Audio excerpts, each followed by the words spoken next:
Hi, everybody. Dropping So everything. we're here, or at least some of us are. We have another round of bonus content for everybody out there listening. Tonight is a particularly special one. We are doing a Dungeons and Dragons one shot. About half of us are very experienced with the game, and the other half are not. So this should be good. I see no problems. I guess that is the ratio here. It's really interesting too, because the way it's worked out in my screen is like there's a downward V shape that are the experienced people, and an upwards triangle shape that are the inexperienced people. So symmetry. Anyway, I am here. Hi, Jess wrote the thing. Also here tonight is Toan. Hi, I'm Toan, and I play Algae. Yeah. Oh, I should mention, if you don't know already, Elliot/Cy and Martin. Anyway, also here is Maria.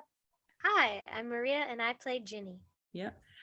Yeah, and so good. So lovely to have Ginny. Also here is Emily. Hello, I'm Emily, and I play Circe. Yes. Also is Meg, the Egg Lundquist. Hi, I'm here. I play Benji, and I'm happy to be here. Yeah, thank you for being here. Cool. And last but not least, we have tonight's DM, one Dio Garner. Hello. I voice Frank in Orville. I'm very excited. This will be a fun one. Yeah. And that being said, I think we are ready to go. We have a little scripted prologue for you guys, and then we will descend into chaos with Dio taking the reins. So if y'all got your scripts ready, guys, let's do this. All right. Here we go. Ladies, gentlemen, and all lovely individuals in between, it is time for Heinous D&D. A quiet evening in Hainesbury. A few investigators have been summoned to Frank's lab. Frank, as usual, is extremely enthusiastic. Greetings, friends, and welcome to the first ever Boys' Night! Woo! Boys' Night? That's right, little buddy. Some of the team's out at a movie, some are at the Rovers, and for those of us who are left, I have an amazing evening planned. Boys' Night! Well, then you should be lucky you have an experienced partygoer in your midst. You're welcome for deciding to stay in tonight. But you didn't decide to stay in. You were put under house arrest. Which was totally unwarranted, if you ask me. With the tone of a rich boy who's never been in a real fight a day in his life. I swear, that incompetent deputy in town is going to be on the receiving end of some fighting words. Oh, the house arrest wasn't the cops' idea. It was Jack's. What? Meanwhile, at the Rover's Rest, Jack takes a long sip of wine and smiles deviously. Anyway. And, as for your predicament being unwarranted, you were performing wheelies on your motorbike in a school zone. Allegedly. You can't prove anything. Several children took photographs of you. One of them was Frank's brother. Benji suddenly pops out from behind a nearby desk. Yeah, sorry about that, Algae. Really impressive trick, though. Super neat. What? When did you get here? I've been here the whole time. Yeah, he turns to Frank. Hey, Frank, where do you want me to put these books? Over at the end of the table, little bro. Oh, and why don't you grab a seat while you're at it? Okay. Benji rushes past Algae with the books. What? No way! There are no kids allowed at boys' night. Sure there are. And Benji's been a huge help getting materials together for tonight's big activity. Runs over to the table, scatters paper, pencils, and various dice across it. Dungeons and Dragons! Oh, awesome. Dungeons and Dragons. Isn't that the tabletop role-playing game in which people utilize an imaginary fantasy setting to satisfy their desire for drinking, violence, and other ignominious activities? Well, sure, but also fun, camaraderie, and dice. Lots of dice. And there goes my last hope of having anything resembling a good time tonight. Anything else you'd like to do to ruin everything? Enter Ginny. Hi, am I late? I am so excited for this game. Nope, right on time. I'm looking at the wrong script. Have a seat, vampire lady. Oh, come on. You know I'm starting to get the feeling you don't know what a boys' night is. What, you expected me to exclude people on the basis of gender? No way. My boys' night is all inclusive. Sure, why not? Sorry, I just took a pause to send Dio the other script. Thank you. It still said Miriam and Boss Lady. Whoops. Yeah, we did a last minute character swap. Anyway, Algie makes his way over to the table and sits down all mopey like. Ginny also takes a seat at the table and puts her feet up on a neighboring chair. So, what's the plan? Don't get me wrong, I miss being at the movie with Orb. I'm everybody. But I wanted to try something new. Plus, I love games, especially the ones with lots of teamwork. Elliot takes one look at the player's handbook and panics. Frank, exactly how many rules are associated with this particular game? Should we have done some research and preparation? Wait, we could have had homework for this? Darn it, I love homework. Frank? Never fear, your dungeon master is here. I have everything all set up. I even made character sheets for everyone. Frank hands sheets out to players. I thought it would be fun to play as ourselves, since we're used to going on all kinds of madcap adventures already. Also, it gives our audience a fun little meta bonus. Pardon me, Frank, but if I may ask, what is a cleric? That is, I obviously know what a cleric is, but perhaps not in this context. No question about mine. Algie peeks at Ginny's sheet. Says you're a dampier? Isn't that your whole thing already? I mean, it's close enough. And I'm a bard, so that means I get to sing. Seriously, I'm singing and nobody is going to stop me. Artificer? Heck yeah, it's perfect. Thanks, Frank. No problem, bro. I'm a monk? Like a monk? And what the hell is a tabaxi? Oh, it's like a kind of cat person. Trust me, it seriously tracks with the real-life speed stats. But don't worry so much about that stuff now. We can get into all of it as we go along. For now, let me set the scene. Frank takes a seat in his little makeshift DM area at the end of the table and starts dramatically narrating. We join some of our heinous investigators in the middle of a typical investigative adventure. They find themselves scattered amongst the Manor de Candole. But before Frank can get more than a few sentences in, thunder and lightning strike. Benji jumps a bit in his seat. What was that? Don't worry, it's just a little thunder and lightning. But how?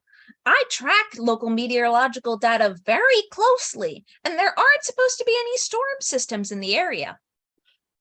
Well, perhaps there was an error. Or perhaps Circe thought it would be a fine night to intrude on our evening activities. Yeah, I did. The investigators spring up from the table, assuming the worst. I don't think she was invited to boys' night. Calm down. I'm not here to destroy you. I'm off the clock. The investigators ease up. Wait, then why are you here? I was wandering around in the ether between realms and overheard something about you playing a role-playing game. I want in. No! Sure, the more the merrier. Welcome to Boys' Night. Oh, you have got to be kidding me. But I have a character for you. Don't worry. I got it covered. Circe sits at the table. Everyone cautiously follows. These kinds of games are the easiest way for me to connect with the mythological world I'm used to. I'm very into it. I can tell.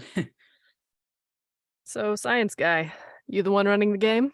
Yes, ma'am. Mind if I spice it up a bit?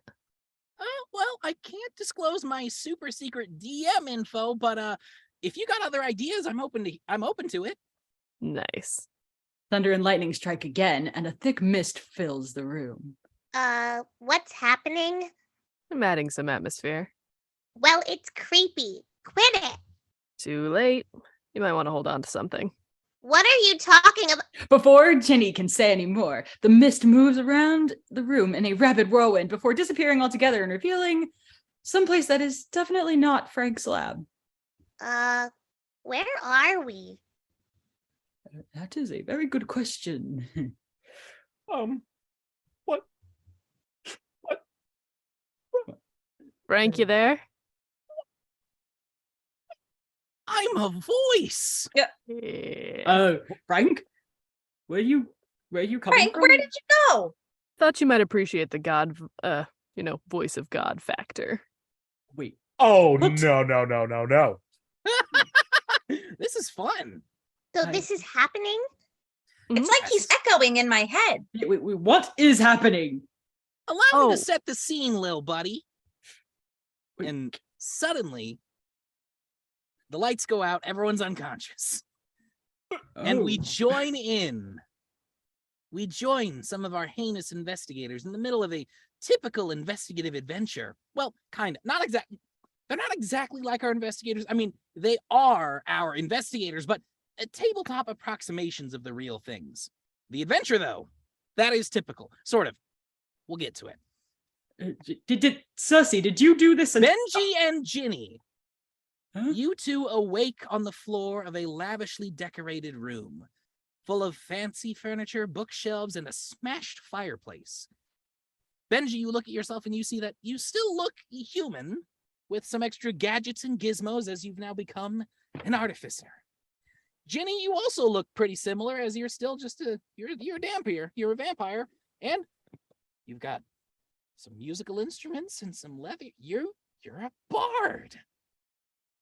The room, despite its well-adorned aesthetic, is covered in dust and cobwebs. You examine your surroundings. You see that Benji woke up by the fireplace and Ginny by a bookshelf. Could you both please make intelligence saving throws for me? Frank, what am I rolling?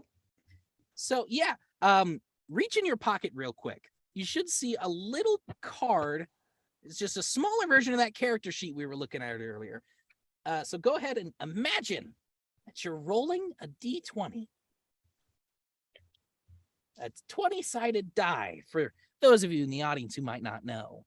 And then add your intelligence saving throw modifier to that. Is that the bigger one? The bigger one. Let me reference my DM brain. So for you, it's just your intelligence modifier because you do not have proficiency in it. Okay, I rolled an 8. And I rolled a 20. Perfect. Way to go, little bro. I knew you could do it. So, Ginny, you remember nothing. Benji, you remember that you guys were on a mission. Remember that there were some strange disappearances in this manor. You remember it was called Manor de Canole. Can't quite remember what that means, but you know the name. You know you were here. You know you were looking for something. You came into this room with Ginny to look for something. You think you found it, then you feel unconscious. That's quite the predicament. There is one thing you remember. You remember thinking you came to this room and you thought that the fireplace might have something to do with this. Can I look in the broken fireplace? Of course. Go ahead and roll an investigation check. And which die would I roll for that? Yep, that is still going to be that D20 there, little bro. I rolled a 12. A 12. And did you add your investigation modifier? I rolled a 17. I'm sorry. No, you're totally fine. 17.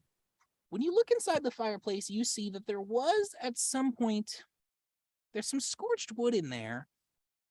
It's cold. It hasn't been burning for a while. You see that it was smashed by something. There's a large indent on the top of it. You look past the fireplace on the back wall and you see a few roots, like plant roots, sticking to the wall. You think, well, plants don't like fire. That's what you get from that investigation check, little bro. Okay, thank you very much, Frank. So you're in this room, you examine the smashed fireplace, you see bookshelves and fancy furniture. It's covered in dust and cobwebs. You remember investigating something with this manor, some disappearances that were happening. And this is still my turn? There's not really turns right now. It's just kind of, we're doing stuff. If we get into combat, we'll get into turns. Oh, okay. Can I look at the bookshelf? Of course. Is there a particular book you're going to be looking for? No, I'm just looking. Just looking. There are a lot of books. Okay, maybe there's a better place for me to look. You remember that Ginny woke up next to a bookshelf? Can I look at the bookshelf Ginny is specifically next to? Yes, you can. So you'll see that this bookshelf has a lot of different books about agriculture and botany. A lot of plant life-based books. You can ponder that as we transition here. We're going to cut over Algie.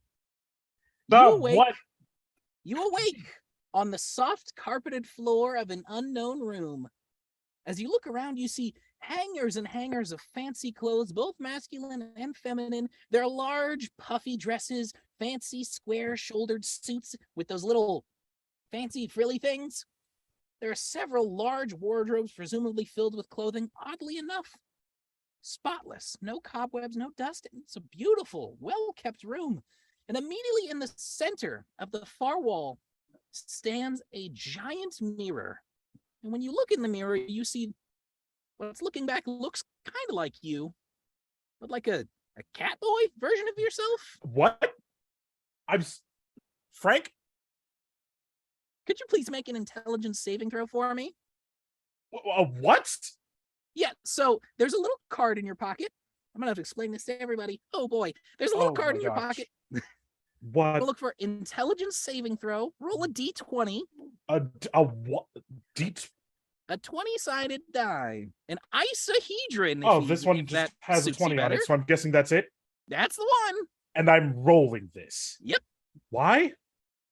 Because we're in Dungeons and Dragons, Algie. Okay, sure. Why not? All right, fine.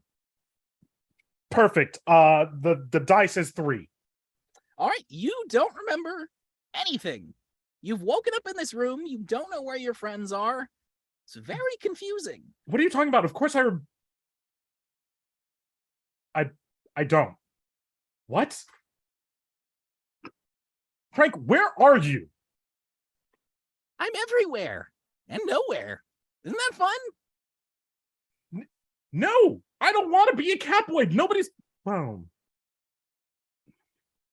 I mean, maybe this is fine.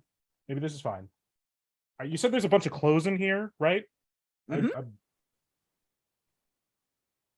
I'm just gonna take some of these clothes, I guess. Okay. Because you take down some of the clothes. Let me take a look at some of these. Is there? Oh, these are. Oh, I forgot all the cobwebs. This room is actually, there's no cobwebs. It's spotless. Where it's clean, is everyone room. else? Are you asking me? Is there anyone else in this room with me? There's clothes. There's clothes. There's a mirror. All right. And then all of a sudden, in the mirror, after you grab some of the clothing, a second reflection appeared next to you. This is a young man, well-dressed, tailcoat, He's just standing there properly, like some kind of servant, and he speaks to you. Well, hello there. How can I help you? Ghost! I can assure you I am not a ghost. I am merely a pre-programmed mirror. You'd be surprised how often that comes up for this to be pre-programmed. Okay. Hi? Hello. My name is Phineas. I am here to help you pick out your wardrobe, sir. Oh. Okay, yeah. So, any recommendations? I would recommend something fancy with satin. Fancy with satin. I have claws now. Yeah, we'll try it. Very good, sir.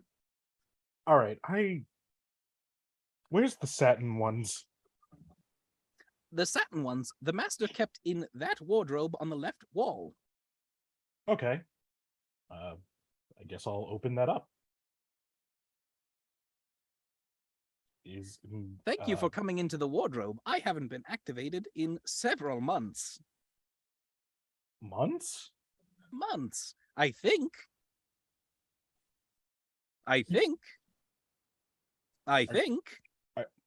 Months. A lot of memory loss going around here today, apparently. Thank you, sir. I'll just grab one of these random ones, I guess. Do you think this one's good? It looks ravishing on you, sir. Thanks. I think so too. Let's just put this on. Very good, sir. Okay. And while Algie is trying on outfits, we're going to transition a second time over here. Circe and Elliot. You both awake on the floor of a jail cell. The bars in front of you are locked tight. The area is dank and dark.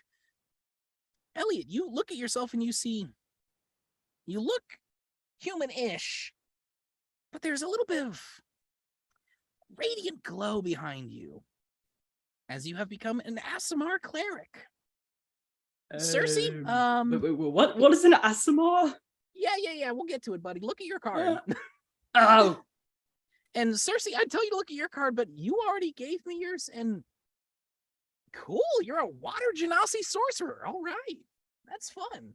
Real quick, could you both please make intelligence saving throws for me? That would be great. You got it. According to this little card here, that's a dirty 20. I think it's how it's referred to in this game. There's a 13. 13, okay. Elliot, buddy, you remember a few things. You remember you were sent to this manor to investigate something. And there were some disappearances recently. But that's about where it stops. You remember splitting up, gang. And you came down here to look for something. Circe, you remember all of that you split up, gang. You're investigating the Manor de Candoli. I can't read my own handwriting sometimes.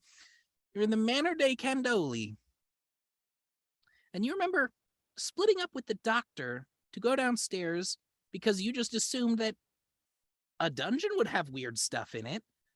There might be some ideas. And you remember getting into this jail cell, the door slamming shut, falling unconscious, and now you're here. You guys want to look around the room, see what's around? Yeah, how big is this jail cell here? I'm not great with, guesstimating numbers. Yep, totally fair. Jail cell, yeah. I've never been to jail. I don't know what the standard size is. I imagine very similar to a college dormitory room. Not far off from that, You see there's some overgrown vines on the wall branching out. See the jail cell is closed. And you see a little trap door on the ground. wonder what that's about. Hmm. Can I Doc, you open it? processing all right? Just Um, Take that as a yes. All right. Hey Frank, do I still have my little mage hand, buddy? I think you do. Awesome. Yeah, there it is. I'm gonna use that to try and pop open that door, the trap door, of course. Alrighty. Your little mage hand reaches out, grabs the handle of the trap door. The trap door opens with a thud, and you see it leads down to a set of stairs. So, going down. So, are there any windows? Is there an indication how high up this jail cell is? Well, real quick, roll me a history check, actually. Oh no. The roll to know about history. Like this. I'm sure you're good at it. I gave you proficiency, so Mm. just don't roll bad. Funny you say that. 10 altogether. Oh, that's not bad. So, Oh. little buddy, you know that generally, with your historical knowledge of buildings, usually jail cells and prisons are built below ground when you're working in a bigger manner, which I'm assuming, Circe, hold on. Please hold. Hey, Circe, did you tell Elliot that you're in like a manor, like a mansion? Did you tell him that? Hey Elliot, we're in a mansion called the Manor de Cannoli. I'm pretty sure it's pretty sure it's cannoli. Are you sure that's what? Are you absolutely sure? Beep. Yeah, close enough. So what you know from your knowledge and knowing that you are in a manor of kinds, you know that jail cells, dungeons, whatever you want to call it, usually built below ground. And what you see when you look out the bars is you see on your right, there's a set of stairs going up. Mm-hmm. There's a door directly across the hallway. And then you look to the left, there's a long hallway with a few doors. And then at some point, the hallway ends. You can't really see that because it's pretty dark down here. So even your new ASMR dark vision eyes can't see that far. So good. And the stairs and the stairs and the trapdoor go further down. Great. You got it. Well, it certainly would be easier than trying to get past the bars. Should we go down the stairs? Let's do it. And I'm just gonna start marching my way down there, Frank. Also, I've got some little dancing lights, I think they're called, that are gonna start popping around wherever you see fit, of course. All right. The dancing lights start kind of circling around you. And do you want to send them out in front of you or just kind of keep them near you? Let's do 2 in front and 1 just right near me. Perfect. So as you send those 2 balls down, you go down the stairs. It's about 12, 13 steps down. You get into a big round room with a high ceiling, looking about like a 15 to 20 foot ceiling. Not really sure what this is for. And then you look around and you see a bunch of skeletons laying out, strewn on the ground, looking like about 10 in total. You see one relatively nearby. There's a center column in the very middle of this big room. And there's a skeleton leaned up against it with an arrow in between a couple ribs, just kind of leaning against it. He's got a little metal key hanging around his little skelly boy neck. Everything's fine. Hey, little mage hand buddy. You want to go grab that for me? Your mage hand goes out, and it wraps its little arcane fingers around the key. And as soon as it does, all of the skeletons in the room begin moving. They awaken with a shuffle and a shake, and they clatter up, and then they all turn towards the entrance. We run, all in favor of run. Let's run. The skeletons start shambling their way towards you. And we're going to cut there real quick. I also think that we should cut. Hi, it's me. Yeah. I'm back from the land of voiceover. I think we should also take a break right here. This seems like the time. All right. You got it, Jessica. We'll be back.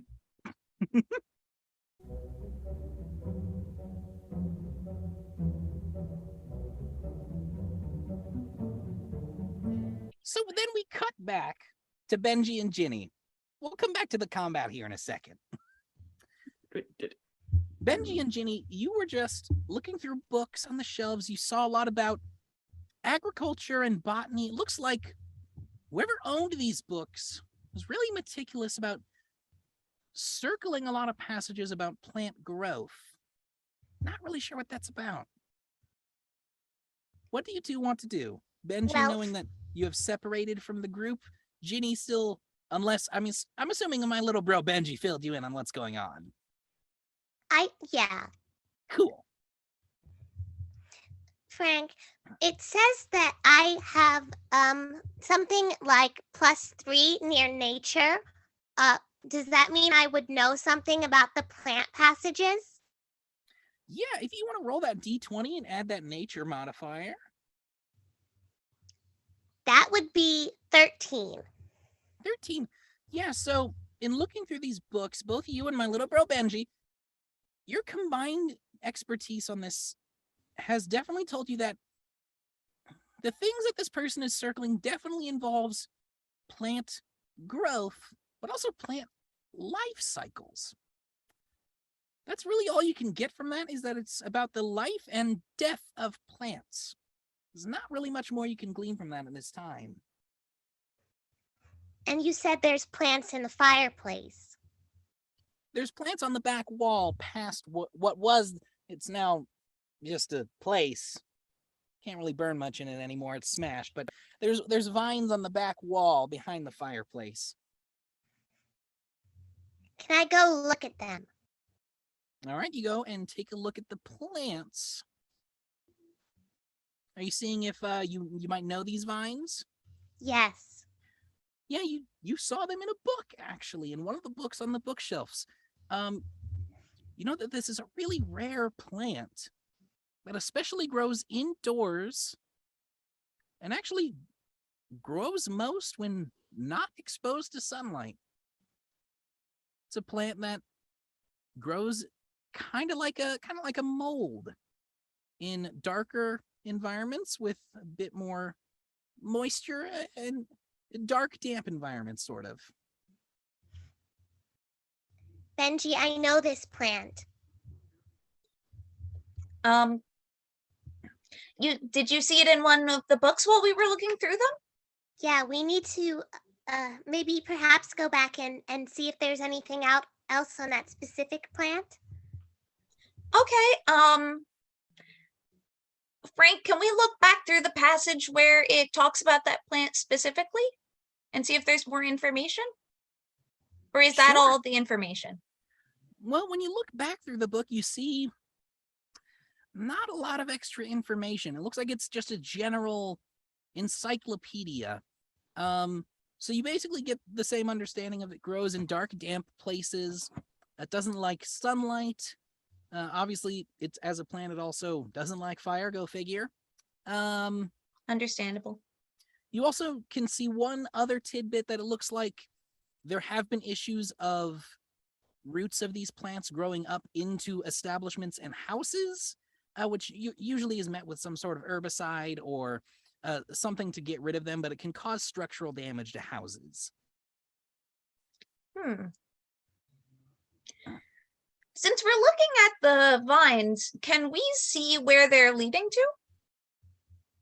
You see And the- they go like up the chimney? So the vines, they stop on the wall. It looks like they came from somewhere lower. You see the vines are poking out through where the floor meets the wall in the corner of the room. Hmm.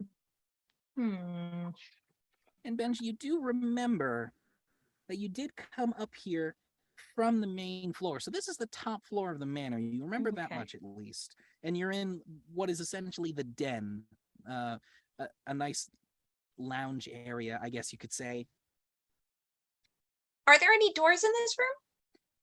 Yes, there is one door that you remember you came from the hallway into here.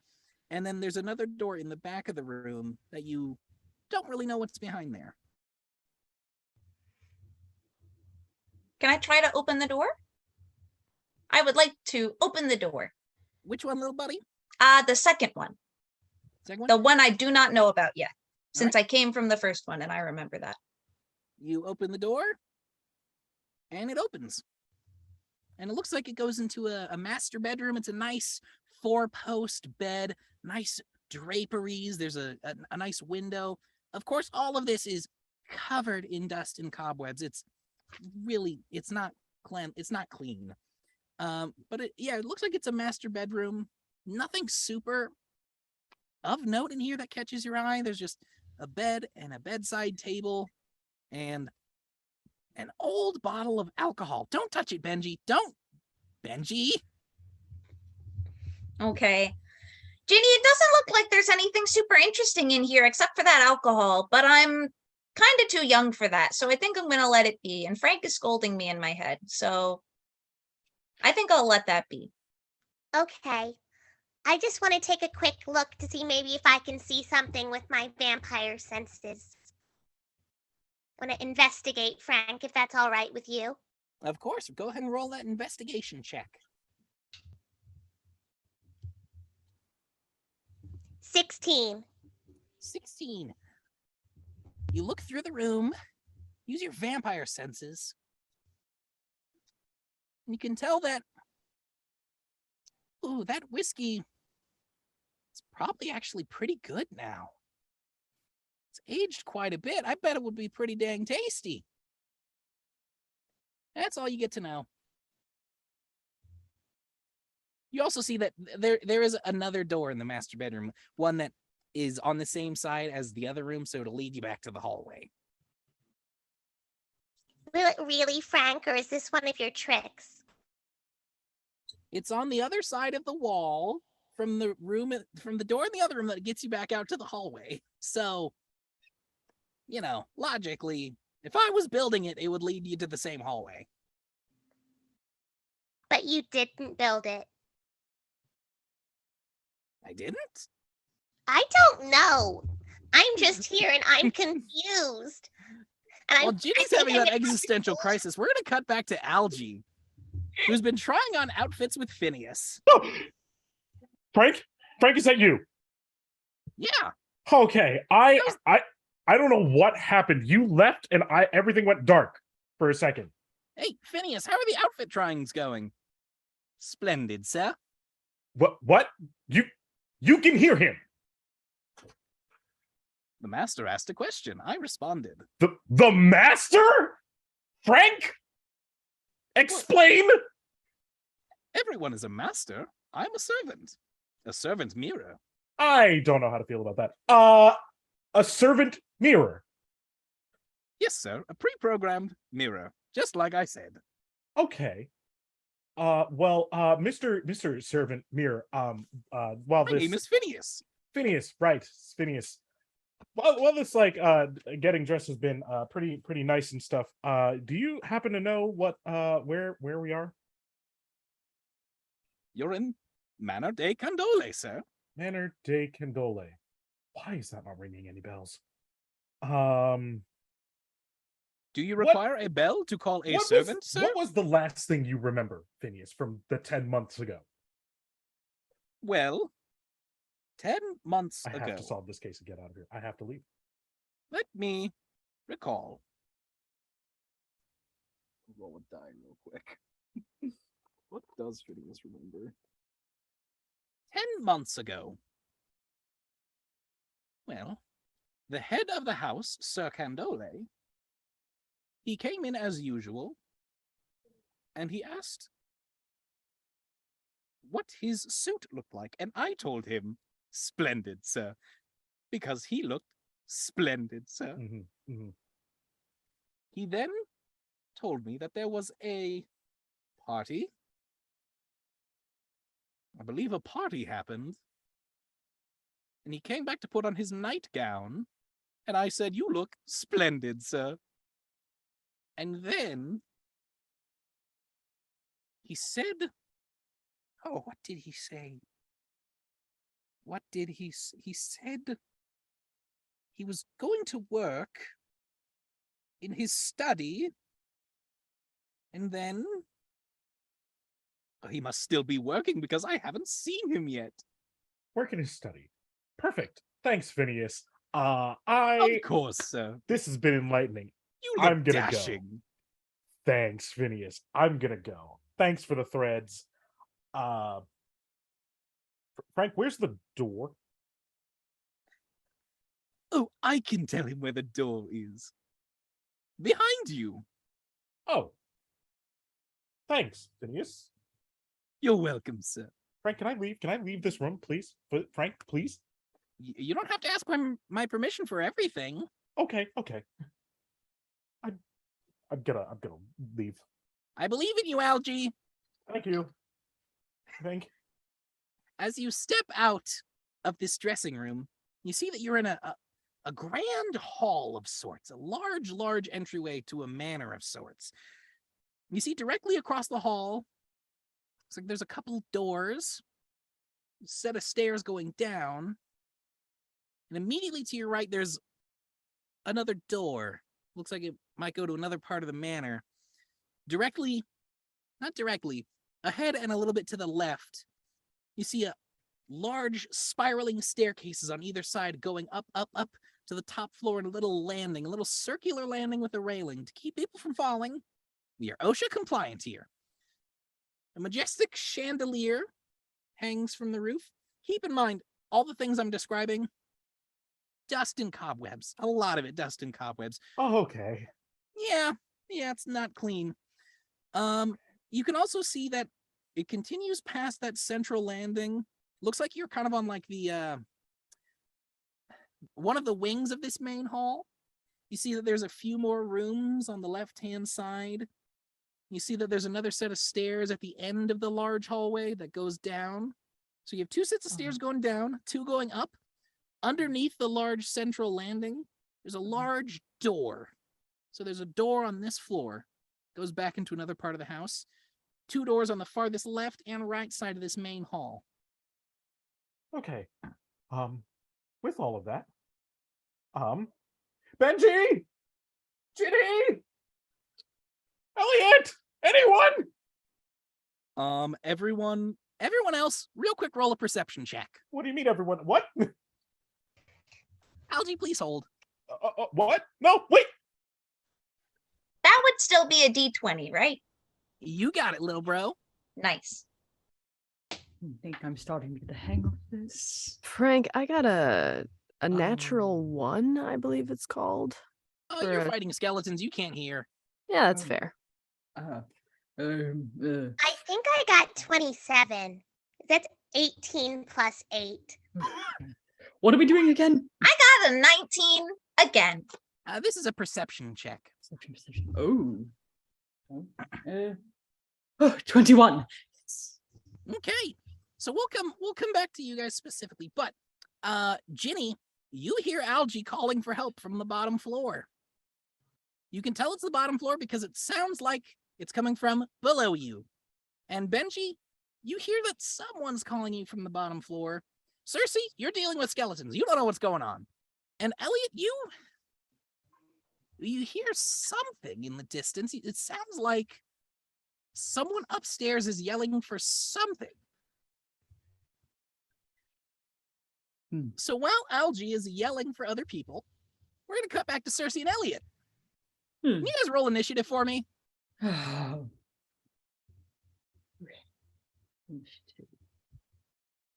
I'm not was- feeling very speedy today, Frank. That's 7.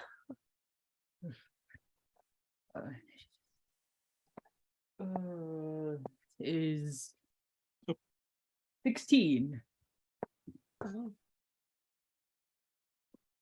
is that? Skeletons rolled high. Oh gosh. Oh, wait, that means I go before you. Oh.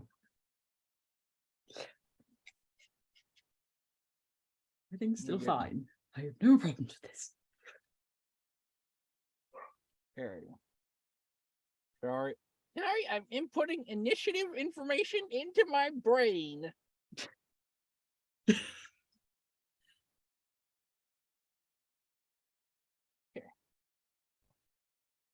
So, looks like 2 of the skeletons are gonna move first.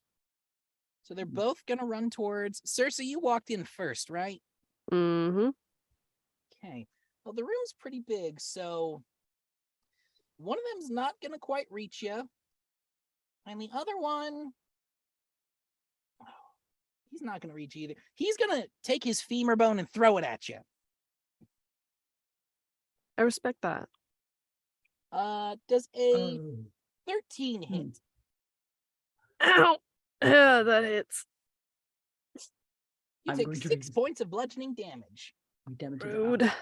Okay, I'm going to read this card very, very fast. Wait, so All right, this is Elliot, it's your turn. this is combat, like This is fighting, combat. like Combat. fighting each other. Combat. Oh, okay. I can the tell you that skeletons, femur Elliot! bone did hurt, so yeah. Oh. This was so much easier when it was just dice. It's only fighting a horde of undead skeletons, right? That's like par for the course for you investigators. Not me, or at least not like this. It's difficult. So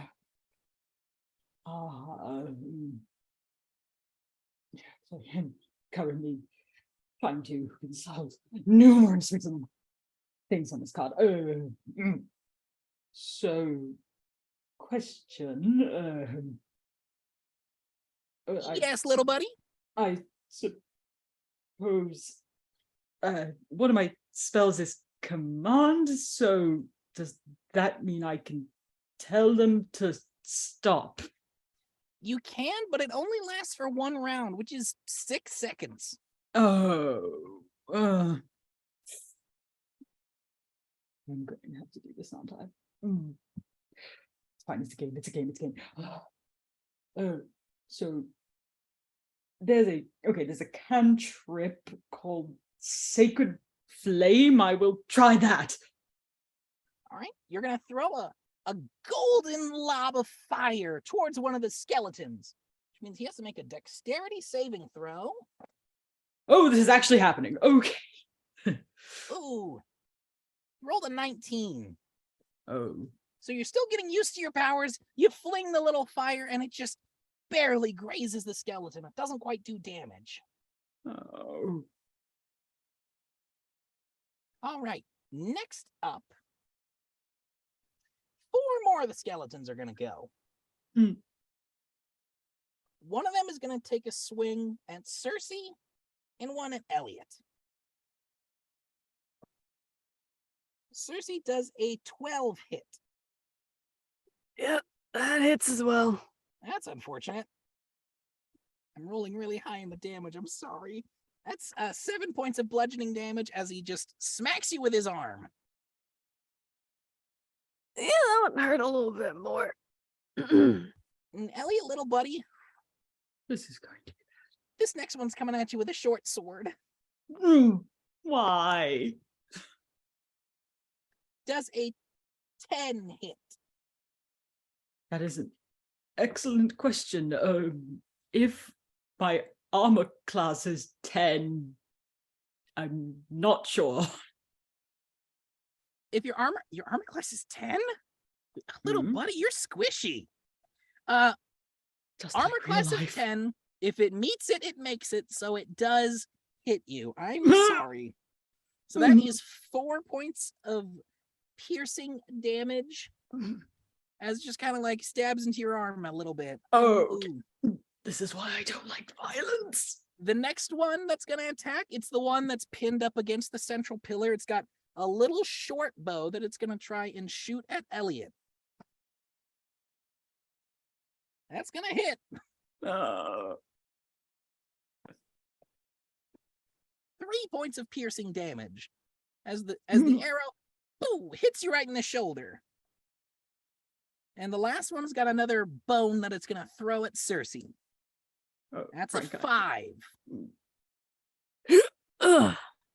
Miss. So the bone clatters behind you, and now the skeleton walks with a funny little limp. Limp? Never mind. All right. Circe, you're up. All right. So I've got how many in front of me here? You've got one that's directly in front of you with melee. You've got the one in the central pole, which is about 10-ish feet from you. And then a smattering of other ones, each within about 20 feet of you at this point. If I move forward a little bit, can I get within 10 feet of a bunch of them? Like me at the central point. 10-foot radius sphere, we'll say. Yeah, absolutely. Great, then I'm walking forward and I'm going to cast Wither and Bloom, which requires a Constitution saving throw from each of your creatures. Constitution saving throw. Oh boy. Bear with me as I roll a lot of these. And you're looking to beat a 16. Natural 19 for the first one. That's a failure on the second. Failure on the third. Mhm. Ooh, failure on the fourth. They're not doing well. Success on the fifth. Ooh, natural 1 on the sixth. So that's a fail. Seventh succeeds with a natural 16. 8 fails with a natural 10. Ninth, natural 4. Okay. And the 10th is a 15, so that will also fail. So 1, 5, and 7 succeed. And the rest fail. All right, and that is 2d6. Get these little squares out here. 2d6 necrotic damage. So that's 9 necrotic damage to each of them, or half as much on a successful save. All right. Now, on my little sheet here, it says one creature of your choice in that area can spend and roll one of its unspent hit dice and regain a number of hit points equal to the roll, plus my ability modifier. Am I a creature in that area? You're a creature, and you're in that area. Fabulous. And you also see none of the skeletons died from that, but it did some damage to quite a few of them. I do what I can. Yes. Oh, no, I take that back. Actually, this skeleton, no, that's a dead skeleton. One of the skelly bones from the Wither and Bloom spell, it withers. And it doesn't bloom because it's dead. It's dead again. Oh, all right. See, Good. Doc. Not Good. that hard. Huh. And now back to... No, I'm still opposed to violence, but technically it was already dead, so... Top of the round, one of the skeletons that you killed was one of the ones that was going to go anyway, so just one of them's going to go. So the one that threw its femur bone at you, it's going to hop up to you, Circe, because now it sees that you're a threat. It's going to take a swing at you. It's a 14 hit. That'll hit. Yep. These bones hurt a lot more than I thought they would. 3 points of bludgeoning damage. You got it. Elliot, little buddy, your turn. All right. I can do it. I think I've got the hang of it now. I think I can do it this time. I'll do Sacred Flame again. All right. Which one of the skeletons? The one that's like attacking you? That would be good. Okay. Natural 6. That's a fail on the saving throw. Go ahead and roll your damage on that, buddy. Oh. That is right. That damage, it's 2d8. Oh. You're still muted. I mean, Jessica, you're muted. Jessica's laughing. All right. 12. 12 points of radiant damage. That radiant little spark of fire hits the skeleton right in its sternum, and like a vampire in a, like the witches at the end of Hocus Pocus, it crumbles and turns to dust with the radiant light. Oh! Took out a skeleton. Woo! Right, that's what that should be. Sure thing, buddy. Woo! Yeah, Doc. Alrighty. Now it's 3 skeletons' turns. One that's pinned up against the central pillar is going to take another shot of its short bow at Elliot. It's a 5. That's going to miss, so it shoots past you.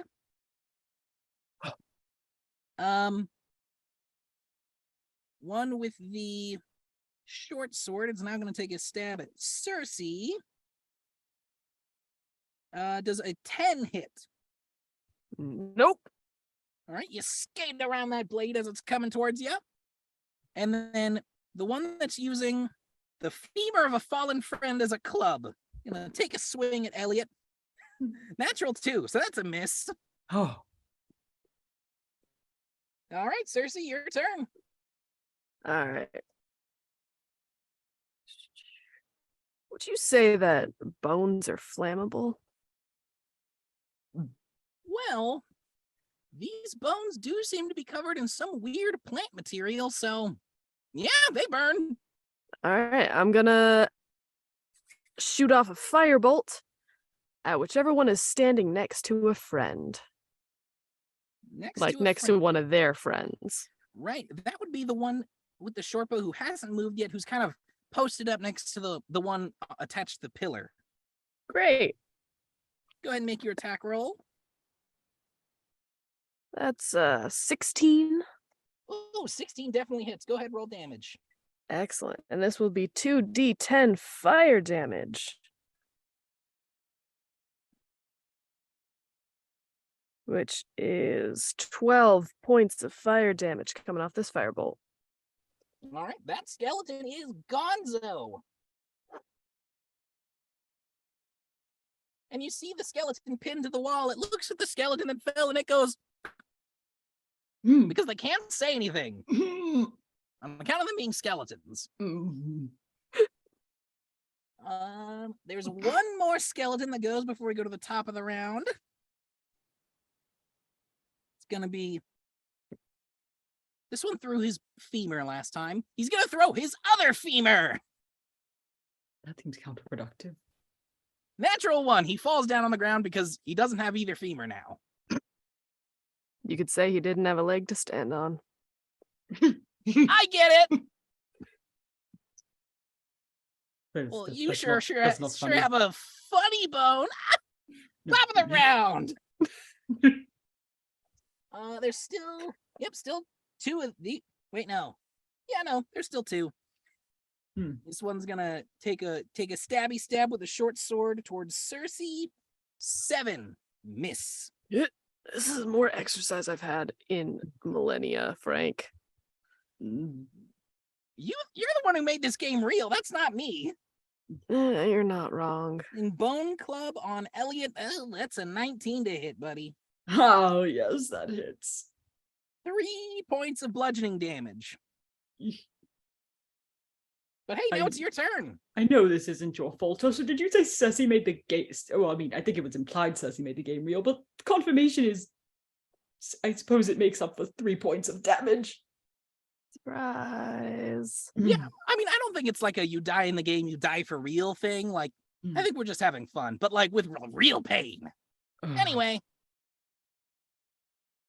Elliot, your turn. Oh, all right. Looking. So many spells. So Have you looked at many the destroy spells. undead feature yet? Oh, that is a thing that I definitely Wait, I read this very fast, all right. I didn't always register everything. Yeah, we should have taken more time to read your character sheets before actually getting into it, but skeletons. Oh.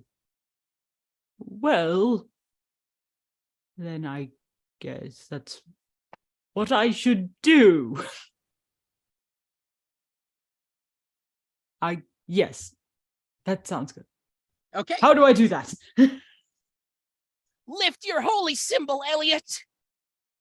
Right, holy symbol. That's the thing I have. Yes, I have a shield. Is the holy symbol on that? I think so.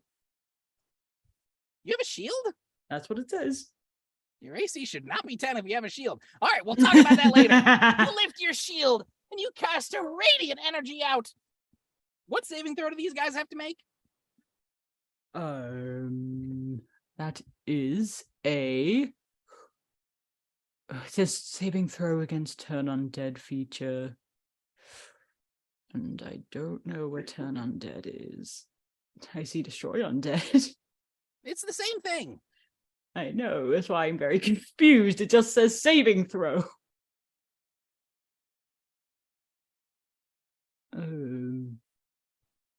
Should we have some way to look that up? Yeah, does it say what stat the saving throw is supposed to be? No, I'm confused. It just says saving throw against turn undead. You know, if they were wise, they would run away. Or You think not it- wise. Depends on how you look at it. Is that what it is? Yep, wisdom saving throw. We're rolling it. Oh, thank you. Okay, they have a -1 for wisdom, so we'll see how this goes. There's 7 left, so 1 fails. 2 is barely going to succeed with a 17. I'm assuming that meets it. So against undead. It's your spell save DC. Yes. It's 17. 3 fails. 4 fails. 5 fails. 6 fails. Ooh. And 7 fails. So there's 1 skeleton left. Ooh. As Well. radiant energy emanates off of you, and the skeletons just pop. And now, standing before you, is the skeleton pinned up against the central column with a key around its neck and a bow in its hand. And he gets to go one more time before Circe does. And with what is likely his final shot, he aims his bow at young Elliot. Oh, Misses big time. also not that young, but whew. Young, sweet little boy. My rotten soldier. My sweet cheese. Anyway. Circe, it's your turn. Yeah, let's put that out of its misery. Firebolt. Firebolt. Go ahead and roll. We'll just give you advantage because why not? It's pinned against the thing. That's another 16. What would have been a natural 1, so I appreciate that extra die. I got you. Yeah, that skeleton's gone. Thankfully, the key is still there. Excellent. Oh, good. Mage hand, go pick that up for me, would you? I don't want to walk anymore. Yep, fair. fair. Mage hand scoops fair. up the key and then brings it back to you. I wonder what this is for. Do we? Is there anything significant about this altar, Frank? Any wording on it or anything? Circe, make an investigation check. Elliot, make a history check.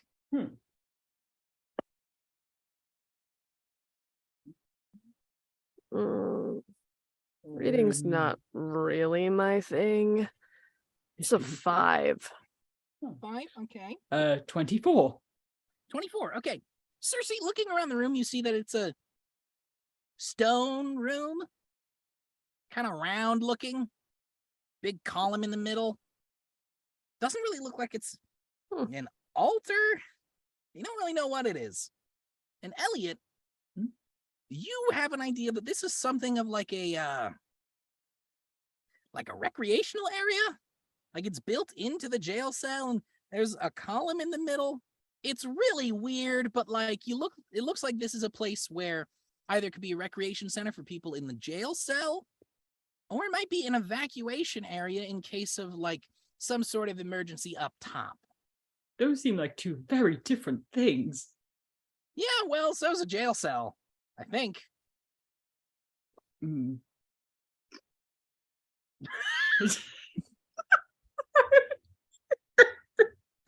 Oh. All right. So, maybe the maybe the key works on the bars. That's fair. Incredibly helpful because I really don't want to stay here anymore. All right. I really don't want to walk anymore, so if you don't mind, I'm gonna ride. Frank, for your knowledge, I've got my broom. I'm just gonna hop on that. Oh, that is so cool. Mother of all witches, come on. I have, I'm sensing the lack of logic is palpable. I mean, do you want to ride? Seems like an old question. Is that possible? Yeah. All Um, right, come on. oh, I'm okay. gonna like Yep. pulling you up on. Come on. Oh, thank you. Let's head back upstairs. You head back up the stairs and you're back in your jail cell. Nothing's changed. Well, now may be a good time for Jess to come back in. Commercial break. We got a break. All right. We'll be back.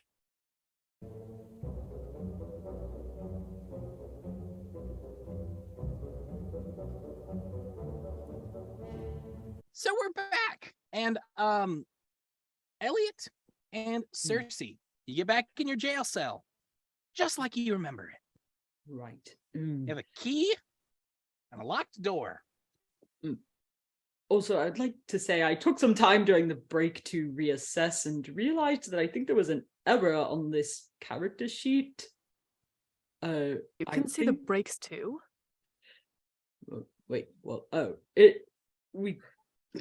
I'm just messing with you. Anyways, There yeah, are I think no walls we cannot break. I just assumed that we took a break post fight. Oh, right. Oh, that break. Yeah, that break. Yep. That's 100% what I Totally. was talking We're about. on a gotcha. broom. What's happening? Don't worry about it. Keep talking. Anyways, your armor. I was gonna ask about that, but you know. Apparently, I think it should actually be 13, not 10. But I don't blame you for that. It was probably just an give me a oversight. second. There you go. There's your armor on. And good. Well, anyway. Cool. Anyway, so locked door. You want to try it? You can try it. I don't want to try it. That's all you. All right. Okay, this is the key. Oh, right. We're doing this. Is there a lock? Do I put my arm through the bars and then kind of... I can unlock this, right? Or I can try, right? Yeah. So you Go for place the key in the keyhole. Yes. With which hand? My right? And which way do you turn the key? Is this really necessary? No, because the door's open now. Ah. Okay. Was good. it always open? No, Oh, you unlocked it. oh, Whew. way to go, Doc.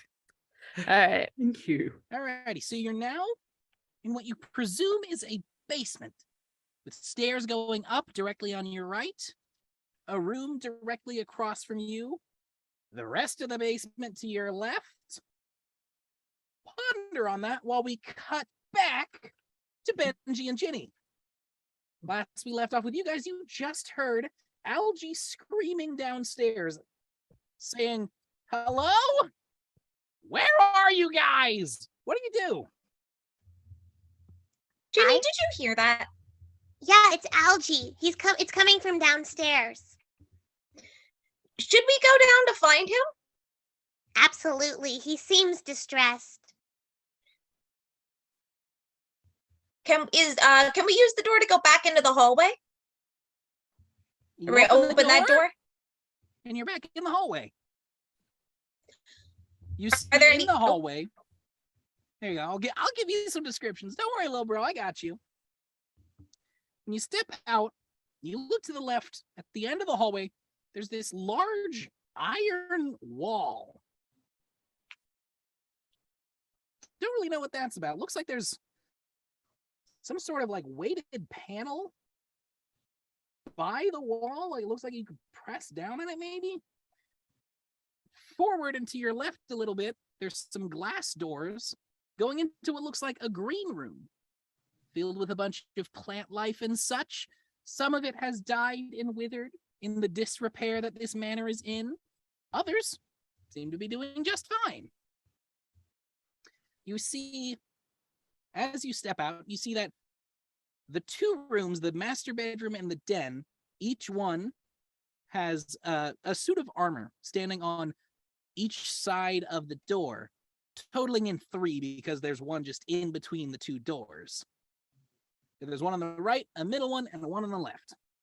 And then you look right, and you see 2 big double doors that you know lead to the landing of the second floor.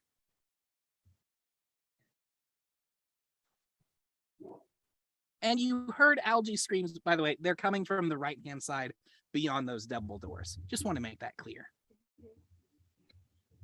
So we should go directly to Algae before we start investigating, do you think? Ginny? Yeah, that might be best. Okay, so we can go through the double doors and down the stairs? We Yes, should go, you yeah. You go through the double doors, and you're there on the landing. And you see there's just kind of a long balconied kind of hallway. You know, like they have at hotels where you can still kind of look down into the lobby? Like that. So there's a big hallway around that whole top. And you're on the landing with 2 spiral staircases. And you see down on the bottom floor, screaming but looking fantastic, is Algae. And Algae, you look up and you see Benji and Ginny. Oh, Frank, I blacked out again. I don't know how much time has passed. Oh, Welcome back, Ginny! my friend. Oh my god, Algae, you look so cute. Look at your ears. Oh man, am I glad to see you. What? Oh, right. Yes. Hang on. Let me get up there. Ginny, is he part cat? He looks to have a pair of cat ears peeking through his hair. I think he is. Suits him. Guys, I don't know what's going on. Frank is like in my head every No, time. he's in our head too. Mm-hmm. I'm Do you everywhere. go to the dark place I'm when he's no longer there? I wouldn't exactly call it that, but yeah, Why is it just me? it's not. I just agreed with you. Oh, Well, now that we have, I don't think Algae's as imaginative as you are, little bro. it's okay. I'm your younger brother, so I'm less put off by this. Yeah, that sounds about right. So, okay. Algae, do you know where the rest of everybody else is? Probably not, since you were calling for everybody. That's a silly question. I take it back. Yeah, I've got no clue. I know where a guy named Phineas is. Oh, is that where you got this swanky jacket? Oh yeah, he helped me dress up in some really fancy threads. Do you guys know where we're here? No, I don't remember very much of anything. I believe Benji does. I do. I remember that we were coming here to investigate some sort of disappearances that were happening in this manor, and that we had split up to do double time on investigating what's going on here, but somehow we all got knocked out, and Ginny and I woke up in what seemed to be like a master bedroom kind of lounge area with a bunch of books on botany and herbology. Okay. All right. Yeah. Do you remember anything? No, not a thing. Oh, I did hear from this Phineas guy though that there's apparently there was this huge party like 10 months ago, and the master of the house came by and was like, I'm gonna go to a study or whatever, and that was the last thing Phineas knew for the last 10 months. So I'm guessing whatever happened here has to do with that. Well, something must have happened to him unless he's still in the study, because that bedroom hasn't been used for a real long time. Maybe we should look for the study. Yeah. Yeah, that's a really good idea, Ginny. Where's the study? I think we should go back through the double doors and investigate the other doors in this hallway. Okay. I Yeah. agree. Why do I have to be the cat person? Because you're fast. Speed and Does agility. this have to do with this card? Oh, there's so much stuff on this. Yeah, the card. Oh, goodness. I'm going to have to speed read this. Does it say something about being a cat boy? It does say a little bit about Catboy feline agility. What the... 55 feet seems a little slow. Well, Oh, mine okay. says 30, so maybe you're doing better than me. I am also a child, so I guess I don't go that fast. That's fair. That's Why the is feat there you can flying? move in 6 seconds. Oh my gosh, I have a ghost pony. Okay. That sounds incredible. How'd they bring it back from the dead? Or if it's a ghost, maybe it was just Ghost? kind Who of... said ghost? Well, you see, when a mommy necromancer and a daddy necromancer love each other very much. Are we Frank, gonna I have this cannot have this conversation conversation right right now. Okay.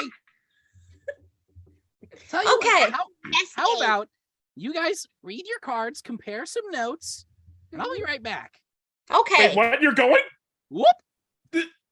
All He right. left us.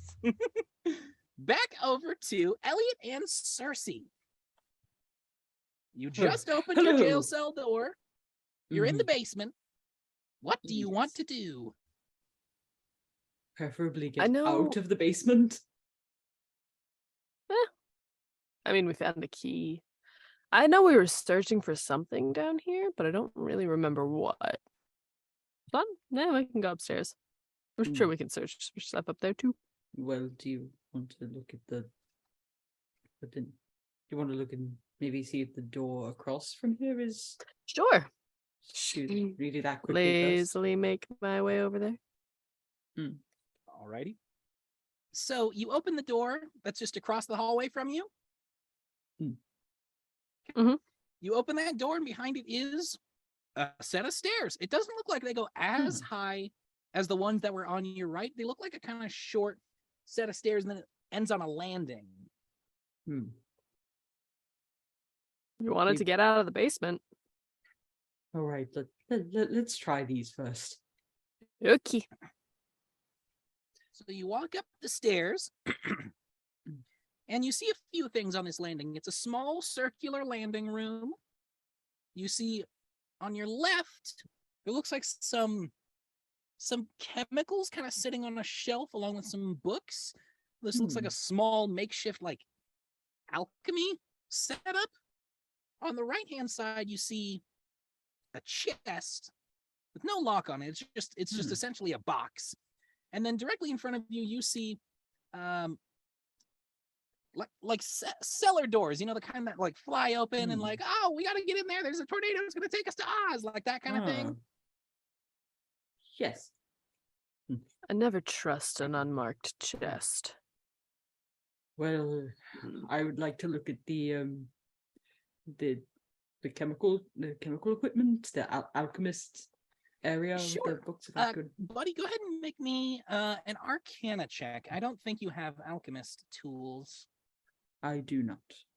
Yep, then just an Arcana check would be great. All right. It is something that I, by all accounts, should understand. Gonna float over up behind him and just kind of look over his shoulder. That is. Can I help you with this? Oh, yes, sure, yes. All right, Thank you. so you can either roll separate Arcana checks, or Circe, if you just want to give Elliot advantage, either one works. Let's do that. That's less work my way, huh? Fair enough. All right. Elliot, go ahead and roll with advantage, because Circe's giving you a little hand. Thank you. Little mage hand. Oh, that is much better than the first time. Thank you. 22. 22. You are able to identify these chemicals. You can see by looking at them and understanding the labeling and the kind of shorthand that this is a kind of magical pesticide of sorts. When plants are imbued with magic, they're not particularly susceptible to regular pesticides. So alchemists have had to find ways to adapt with that and use magical chemicals in order to make them stronger to actually affect not the plant itself, but the magic that's within the plant life. Frank, does this stir anything in my memory of what we might have been looking for, why we were down here? Well, there are a lot of really weird vines all around the place. You think someone cast Detect Magic earlier, but you can't remember who did or what the result was. Are there any samples of this pesticide in this area? There are about 2 vials that are full, and they're fully stoppered, so the only thing that could cause it to not be as good as if it somehow expired in 10 months, which isn't likely because you're familiar with the substances. The rest of them are mostly empty. A few might have like a few drops here or there, but there's really only 2 that are fully stoppered. So may I take those? Of course. Okay. You now have 2 vials of All right. magic herbicide. I misspoke when I said pesticide. Forget about that. Plants aren't pests. They're our friends, unless they're trying to kill you.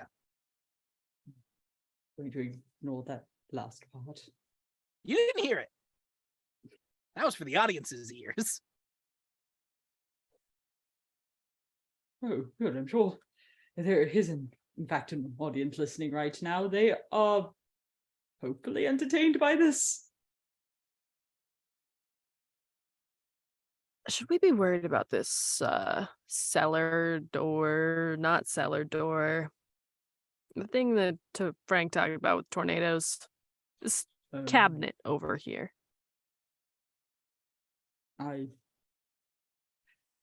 curious. Don't know. We've opened quite a few doors already, one of which led to a room full of sentient skeletons. So that wasn't so bad, right? Frank, is there anything weird with this door? If I float over there a little bit, check it out. Go ahead and make me an investigation check. That would be a 12. 12? You don't see anything weird with the door. All right. I'm gonna back up a little bit. Hey, Mage Hand, go check that out for me. The mage hand slowly hovers and approaches the doors, and it pushes one of them, and it throws it open, and there's just vines blocking the cellar door. It's a bunch of overgrown vines. It looks like you can kind of see through like the little gaps. There's still like, looks like it is outside past there, but the vines are really thick. It doesn't look like you're going to be able to get through them right now. Interesting. I wonder if the vines are trying to keep us inside for some reason. I don't remember how we got here. Neither do I, really. Well, I mean besides the whole gate. Yes, but weren't there others here too? Yes, we came with like a group. We should, like, yes, we should find them. Yes, we should. Let's go to those other stairs and go up. All right. So you go back down those stairs. You turn what would now be left and go up those stairs. Mm-hmm. All right. The very top of those stairs, you see another closed trap door. Oh. Does this one open? Do you open it? Yes. You push it. Swings open. Oh, Do you climb out? yes. All right, you climb out and you are on a stage. It's weird. It's like Oh. a small rectangular stage with 2 stairs on either side that go down into what looks like a large dining hall. There's a big fancy table right in front of the stage that has nice high chairs on it. And then 2 more long tables perpendicular to that, parallel to the walls, that are past the head table facing each other. Big stained glass windows on either side, and a large door at the far end. This looks like it's a dining hall or maybe like a ballroom area. And then you look to your right, on the stage with you is an old piano. Now, it's covered in dust and cobwebs, but it's a piano. It's intact. It's there. This man lived a bougie lifestyle.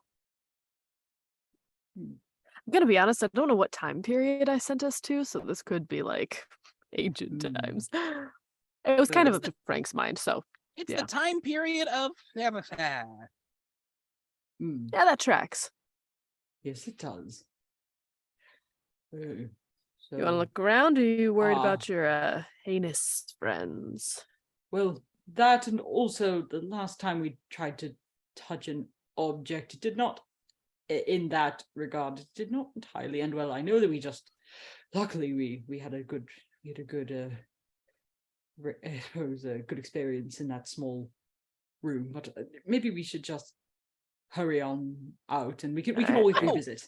Sorry. One other important thing you see in this room, totally forgot about this, is you do see a lot of those same kind of vines that are branching out from beneath the room and up onto the walls. A few of them have actually cracked through some of the stained glass windows. Yes, definitely get out of here. Yep. And it looks like some were even kind of crawling up on stage and just about reached that trap door you just came through. Yes, let's go find everyone else, shall we? Yes. You want to ride so we don't have to touch the ground covered in vines? Yes, please. All right. All right, so you go down through the dining hall / ballroom, we don't really know, out that door, and you see yourself in a large hallway, the main hallway of the house. To your left and your right are a pair of stairs that curve up to a landing, where on top of the landing, you see Benji, Jenny, and Algie. Oh, thank goodness. Hey. How long was it as that? Everyone. Oh, we found I you. got to see the card while I was there. I did some reading. Ah. Hey, you guys found each other. Awesome. Oh, I knew we could do it. Eventually. is this everyone? Should be. Yeah. Don't remember anybody else coming with us. This is Everyone, Right. make a real quick history check for me. Oh, right. That's the die thing. You got it. and I believe that is what you call a dirty 20. Good job, little Hey, buddy. you're catching on. 13. No clue what that means. I think if I'm reading this correctly, 20. I'm just gonna shut my mouth. I got nothing. I rolled a 17. Ah. Everyone who rolled a 15 or higher, you know that this is everyone that came on this assignment. You know, I don't Yes. usually leave people in trans-dimensional travel, but it is possible. I will. Algie, how would you feel if you lost your brother? Considering he's the reason I'm here, I'm not 100% broken up about it. Great, and it's fine, right? Wow. He was a good I- man, that Jack. I feel He's like a good man. Ice I cold. feel like Time. I feel like someone should share with the rest of the group that this is everyone. We are Yes, yep. fine. We are Oh, together. Ellie, We it's are. fine. Oh, As I said, okay. this then is that might be everybody. 98%. Yes. Thank you, Ben. Thank you. anytime. And now that the group is together, Hmm? we're gonna take a little break. Okay. What does break mean? We'll be right back. You know, We're gonna this go is a good- back to the dark place, Algie. Wait, Let me pull up the card real quick. This is a whole complicated float question. We down can't get here. into it now.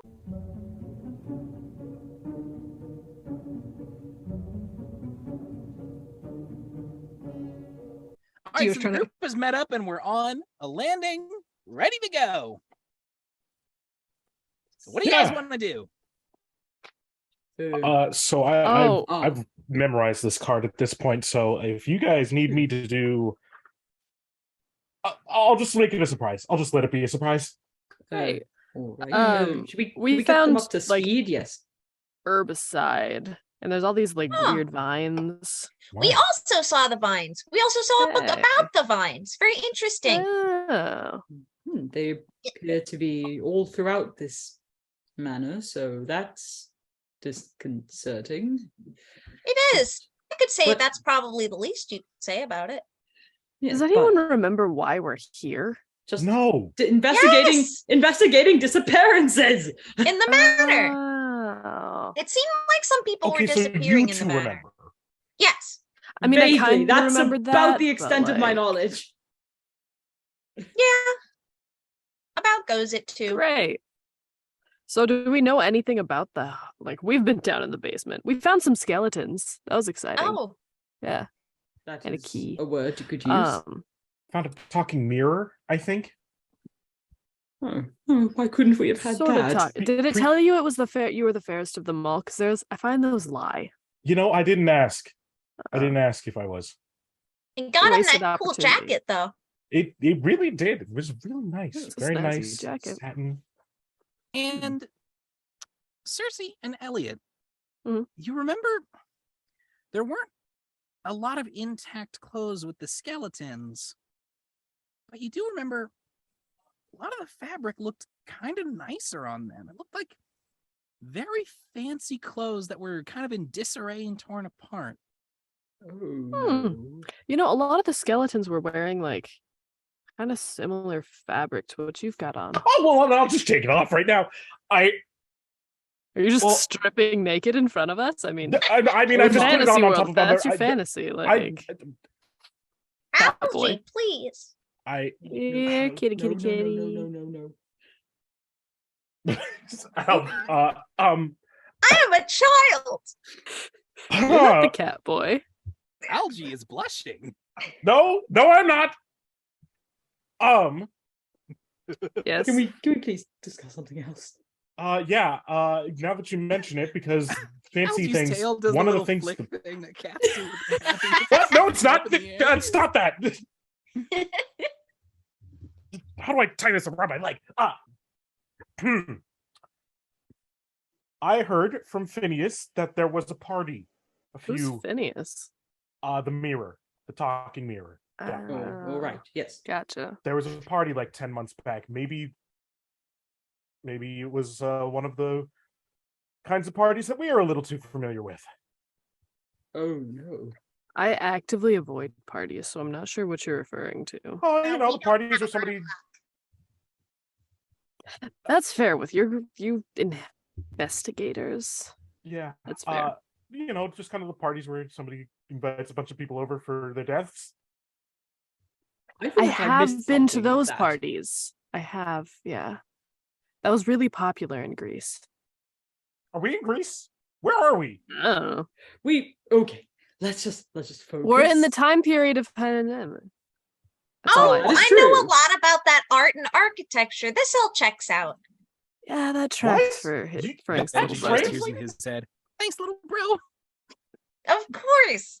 So I- all right. So we I don't know why I'm trying. so we found a ballroom that was full of these vines. That's something that we also Was found. this also the room yeah. full of skeletons? No, different. No, different room. different room. Different. Wow, a lot of rooms. Oh, Mhm. rooms. This Yeah, is a manor house. Well, one of the Hmm. things Phineas said is that the master of the house, I guess, Mm. went off to a study like 10 months ago. And and that was the never last returned. thing- Yeah.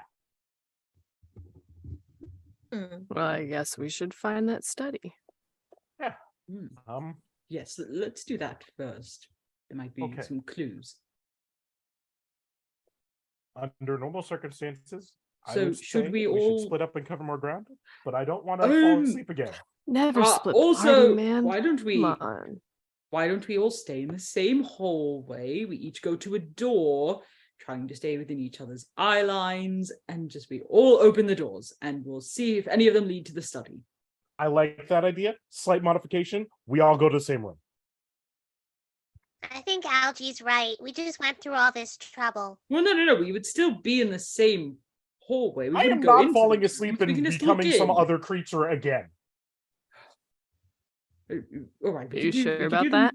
them, we can do them one at a time. I was just trying to go for expediency, but that's fine.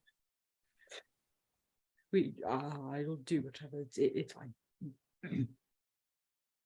Great. mean, So what rooms have you guys been in? We've We been were- downstairs. We're Sorry. downstairs. I was downstairs no. too. You were wow. Were Ginny and I the only ones that were upstairs?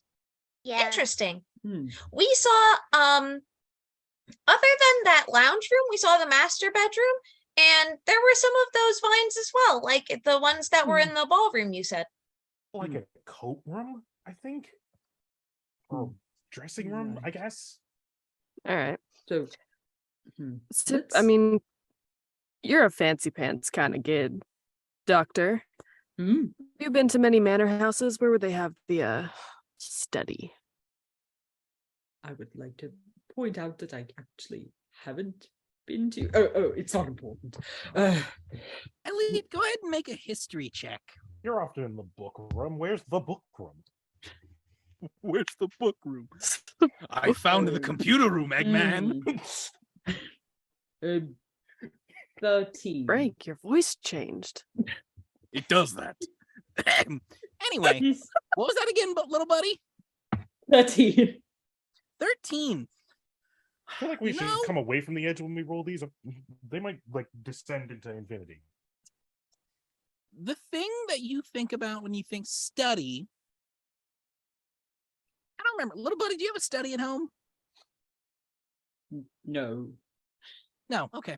So Martin generally, does. Martin does have a study. If only we had someone who knew the layout of the mansion that couldn't know where his study would be. Oh man. If only we had someone that like built the house or like the world that the house was in. Man. Hey Jess. Yeah, I was where's- gonna say, where's you Martin's rang? study? You rang? Just we Yeah. have a question. What is This is happening? above board. Frank doesn't even know what's going on. What's up? No, Martin has a Right? study. that's Okay, that's about. just hung up where on is us. it? I mapped out. I have full maps of this freaking mansion for all you Okay, people listening. Where's the study at?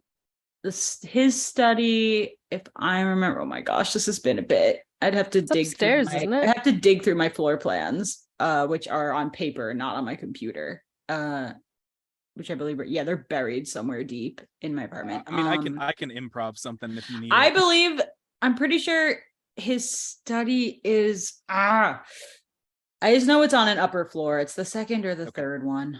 Cool. I'll take over from here. I'll take over from here. Wait, what? Yeah, no problem, Dio. I got it from here. Wait, how are you This talking is- to me right now? I've always been talking to you. And, Anyway, I can hear yeah, half a that- conversation. What that is is where, happening? yeah, and that is where I will also leave. That was tune in was- next time for when me and Frank sing Confrontation from Jekyll and Hyde. I So- believe that was reserved for me by Jessica. Excuse you. So yeah, little buddy,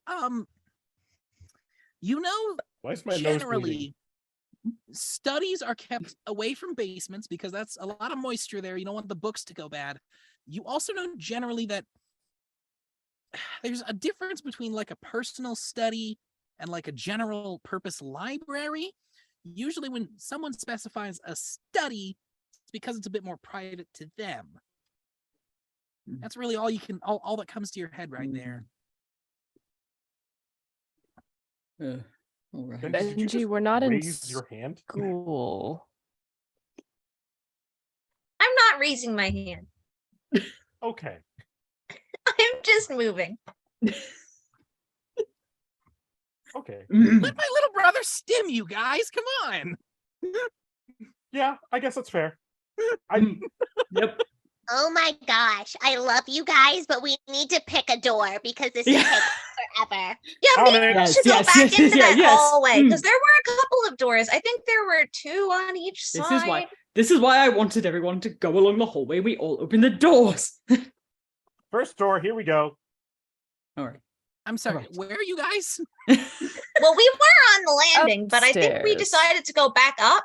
You're going back Yes. through the big hallway that you two came from? We're going There are back 2 to where hallways. Benji was. There's and the like Benji and Ginny hallway, and then there's the Circe and Elliot hallway. We are going to we are going to where you I am at a door started. and I am opening. I have no clue referentially where I am in the If house. it's only- I'm just okay. opening doors. Algie, you open a door and you're in the den that Benji and Ginny started in. Oh, we've Oh, been this in looks there. new. Oh, No. close. Okay. I mean, you Alright. get kind of close though with like the books, I guess. Benji Getting and good there. shot. Ginny, what you know is you looked at the 2 doors here with the 3 suits of armor, and then across the hallway, there's some glass doors looking into what looks like a green room. Oh, you guys said that there were plants, right? This looks like a green room. Yeah, there are the vines that are all over the manor. Maybe we should check the green room to see if there's. Very good idea, Algie. Let's open the door to Thank the you green. very much. Just gotta pass these armored suits. All right. So Just gonna skirt by these guys. Don't okay, we open. So we're opening the door. To the green room. Yes. So who's all right? So I guess. I'll open the door. Yes. Okay, someone. I've got this Brutal. armored suit in lockdown. He's You not going anywhere. Investigators are savage, green sending the room? child in. Let's stop. And there's a Just bunch of no one was plants. volunteering. Wow, who could have guessed? Are any of the plants the vines that we've been seeing? Do any of them look familiar? There are vines in there that are the vines that similar to the vines you saw before, but it doesn't look like they were planted there. It looks like in the tracts of soil there was a lot of different kinds of plants, some of which are still alive, some of which have unfortunately withered in the disarray of this manor. But All right. All right, can confirm the armored suits are not alive. Glad you could have gotten that information for us, Algie. No problem. Algie, which armored suit were you standing by? Just like the first one, and also kind of fronting on the second one. The one like directly across from the green room? Oh yes. Okay. You see out of the corner of your eye, there's a floor tile that's a little bit different than the rest of the floor. Oh. You look to your right, and it looks like there's a big iron wall. Can't quite figure out what's going on with that, but it looks like at the foot of it, there's a little panel, little bit of the floor that's slightly raised up. Hey guys, there's like an iron wall here. Does anybody else? Oh, Uh, Ginny and I see saw the that iron wall. earlier. We Oh, passed yes. it when we were looking for you. Oh, okay. From what I can understand, it seems like there's a pressure plate on the ground, or that's what it looks like. Is it pressure plate? Can I lift it? Can I like dig my? No, other way. You push on it. yeah, you. Step on it. You Mhm. use pressure. When you put pressure on I don't something, think I want to Algie. put pressure on this. Can it just come up? Can I just like remove Is this? there any sort of concern that this may be a trap? That's my concern. So I'm trying to remove the trap part. Well, You I wanna don't say think it it's was. trapped. Yeah. Yeah, I guess. Yeah. Is Alright. there a way for us Yeah. to check? Whoever is checking it for traps, make me an investigation check. Well, I mean, we're heinous investigations. I gotta be great at that. Thank you. So a D20 has 20 sides on it, right? You got it. Mhm. And they're all numbered 1 through 20, right? Uh-huh. Then Yeah. why aren't mine rolling above a 10? Well, I have a could question. do it. Oh, yeah. Oh, Ginny offered Ginny, to do yeah, it, but nice I have try. a question. Yeah, Benji, what's up? Would we be able to throw something heavy on it so none of us would have to trigger the trap? You could certainly try, yeah. Would we still? But we don't know how far this trap may extend. What if it's? Well, I it's can either do it. throw somebody human on there, or we could throw something inanimate. Algie checked for traps, and he didn't find any traps. Oh, Yeah, true. there's not any traps over here. I mean, Well, okay, then somebody can just step on it. yeah, I'll just step on it. Right, Algie, you step on it, slowly shifts down, and starts glowing a light blue. Oh, that's a fun light. You look at the very far end of the hallway, right by the double doors. Another panel pushes up from the floor, Mhm. and then you start hearing a.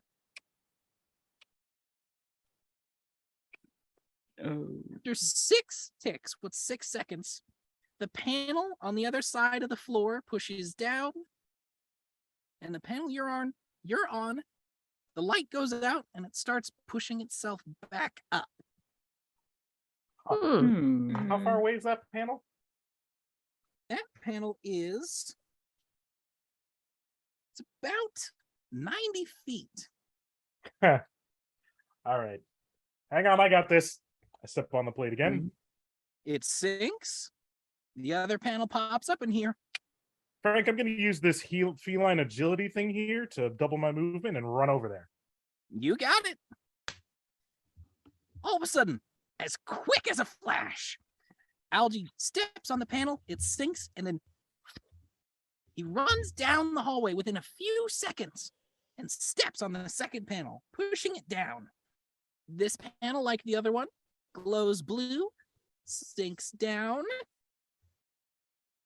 and then that large iron door begins slowly moving down. After you do that, one of the vines on the wall starts moving. That vine throws itself into one of the suits of armor on the wall What? and starts puppeting it. I just checked to make sure those were okay. The vine's in it now, and now it's puppeting a suit of armor. So let's Pretty go ahead and roll initiative. Okay. Oh, not again. Oh. Well, I guess not fully off. That is still a 10 on the die. What are we rolling for initiative? I forgot. It's a d20, and then your initiative modifier, which is just your dexterity. Right. Oh, sorry, I took a little cat nap on the I broom. think that's Rolling initiative Rolling initiative. 2. Natural 1 for 2. Oh. Go fall back asleep for a little bit. Good night. What? What does initiative mean? Hang on. Cersei, you have to stay awake. We're in the middle of something. You said you. It's the You said you read Order the of card. Combat? I Well, read I the got a- card. I don't have the rules. Honestly, that's Well, fair. Initiative. Area. It is labeled, though. You could just read the label. I have a 15 in total. And I got a 14. 7. Sorry, I totally. What was that again? Just everyone's from the Just top. everyone. 7. I realize now with the full group, I can't keep track of it in my head, so I'm writing it down. That's okay. Jenny got 7. Yeah. Benji, I what'd you also got 7. I got. Oh, 7. Benji. Oh, I wait. got, interestingly, a 14.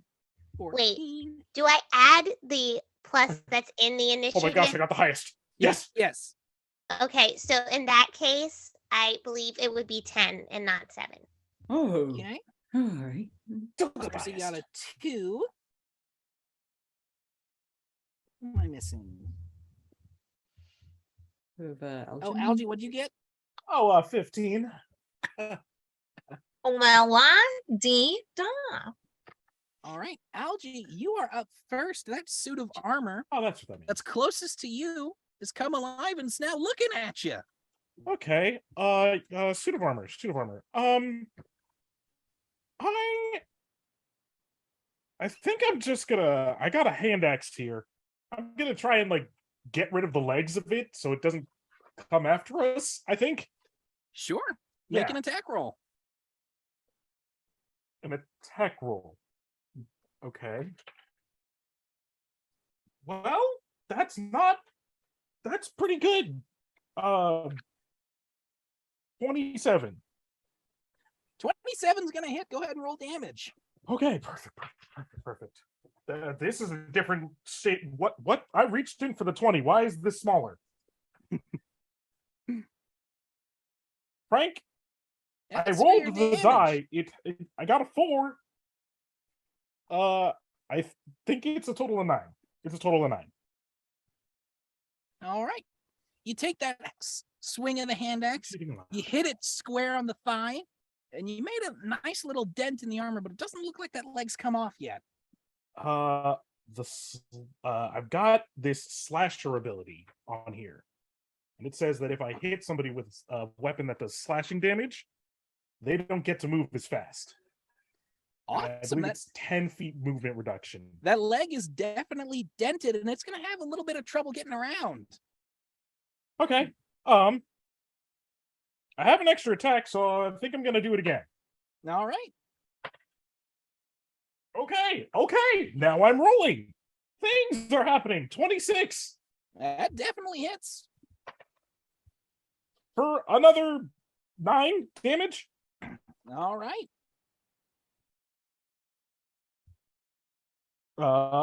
And yeah, I think I'm gonna let that be it for now. Don't wanna go crazy right now. Sure, you put 2 pretty nice dents into that suit of armor. I put 2 dents. I think I've done my work. All right, Benji, it's your turn. Okay, so how far away is the suit of armor from me? The suit of armor from you, it looks like it's about 60 feet. Okay. I think I would like to cast Firebolt at the suit of armor. All right, so you cast your firebolt. Any preference on how you want that to look, little bro? I'll go for the chest, Go to the if that's chest. what you mean. Sure. Go ahead and make an attack roll on that, a spell attack roll. I think for you, it's the +7 to hit. And that would be a D20? Yes. Oh, wait. +7. Is Benji holding a wand or a gun? That I would can't be- tell. It's a wand gun. And I got a What? 27. So proud of you for the wand gun. That definitely hits. Go ahead and roll damage.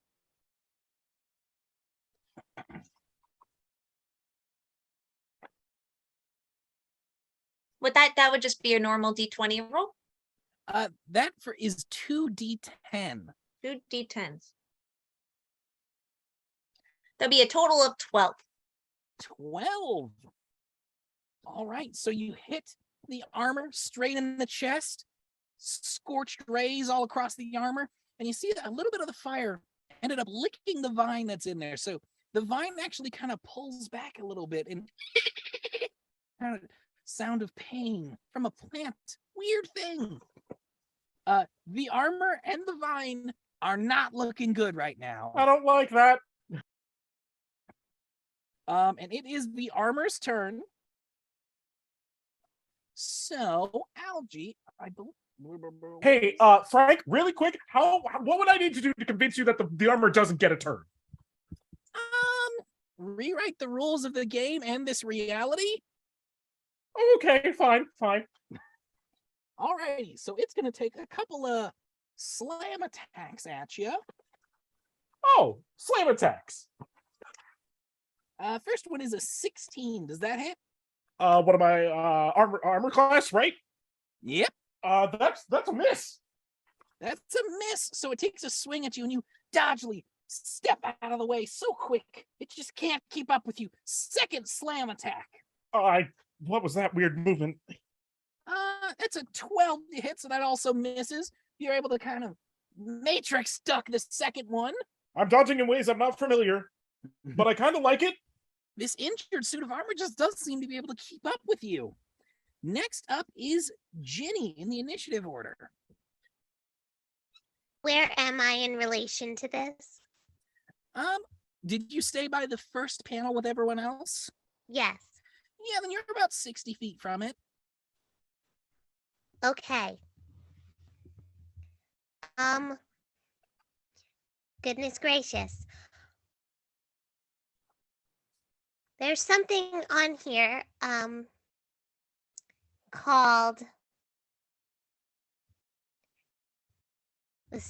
like a spider walk situation. Would that be helpful in this circumstance?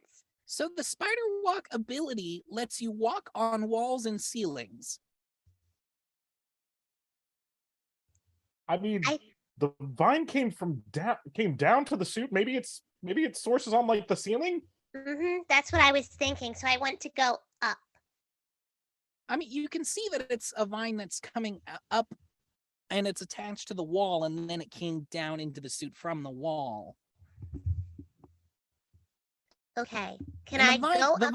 The with vine my is still going to be shovel? 60 feet away from you. It's the vine that's on the wall next to the suit of armor. So if you go up the wall where you are, you're still 60 feet from the vine. Perhaps instead of that, I have Thunder Wave. Does that do anything? Correct me if I'm wrong. I believe Thunderwave is a closer range spell. I think it's like, what is it, like a 10-foot cube around you or something like that? Might be something I like am 15 not feet sure. if I remember I correctly. would have to investigate. I didn't peek at your sheet. It's a 15-foot cube, so that will not do anything. So instead of doing that, I think I would like to try to get through the door that they seem to be protecting. Okay, so the big iron door? Mm-hmm. Yep, so it's sliding down. It's really only been a few seconds, so it looks like at the speed it's moving, it's like just about your head level. You're a little bit shorter, so about your head level. So you can't quite get through the door yet unless you wanted to try and like jump over it. Why not? All right, go ahead and make me an athletics check, vampire lady. Okay. And that is a D20, correct? Correct, and your athletics modifier, which will be your strength bonus, and if you're proficient, your proficiency bonus. I feel like my sheet was a little lacking for that category. Okay, so I believe that would be 12. 12. So you are able to kind of get yourself up on the door. You can't fully like vault over it, but you are now like climbed up on top of the door as it's moving down. And we'll say that took your whole 6 seconds, so you don't have a ton of time to look into that on the other side just yet. So next up in initiative order is Elliot. What you doing, little buddy? Right, so I'm still 60 feet away. About, yeah. And how far can I move? Is it just the 30 walking? The 30 walking, unless you take an action to dash, and you can move double that. Oh, Can I do that? Can I do that? Would that Where are you be, dashing? I guess, toward the vine armor thing. Sure. So if you take your action to dash and your movement to get to the armor, do you have anything you can do as a bonus action, or do you want to fire something from back here? Oh, I see. So I either move the full amount and not do anything, or bonus action. Oh, okay. I do not know if I have any bonus actions. Currently looking. I do not see any bonus actions, so I'll just do it. I will dash. I will go closer. Okay, so you take the dash action and you get closer. Do you go full 60 feet to get in melee range, or do you want to stay a few feet back? I will go the full distance. Okay. Elliot and Algie are now flanking with the armor. And Circe, it is your turn. Oh, hey, it's moving. Yeah, it's moving. Firebolt. Circe flicks a firebolt at the armor. Go ahead and make an attack roll. That's 25. Oh, that definitely hits. Hmm. Go ahead and roll damage. 14 damage. 14 damage. It collides with the suit of armor and bursts open the chest and hits the vine directly. And the vine immediately pulls back with this horrible plant shriek. And it drops on the ground, starting to burn up. That vine's not moving anymore. And the suit of armor. Fine. And the suit of armor clamps down to the ground like a suit of armor. Okay. Vines don't like fire. Hey, the That's, door's coming down. And Alright. with that revelation, we're going to take another break. I didn't have to fight anything. Okay. She.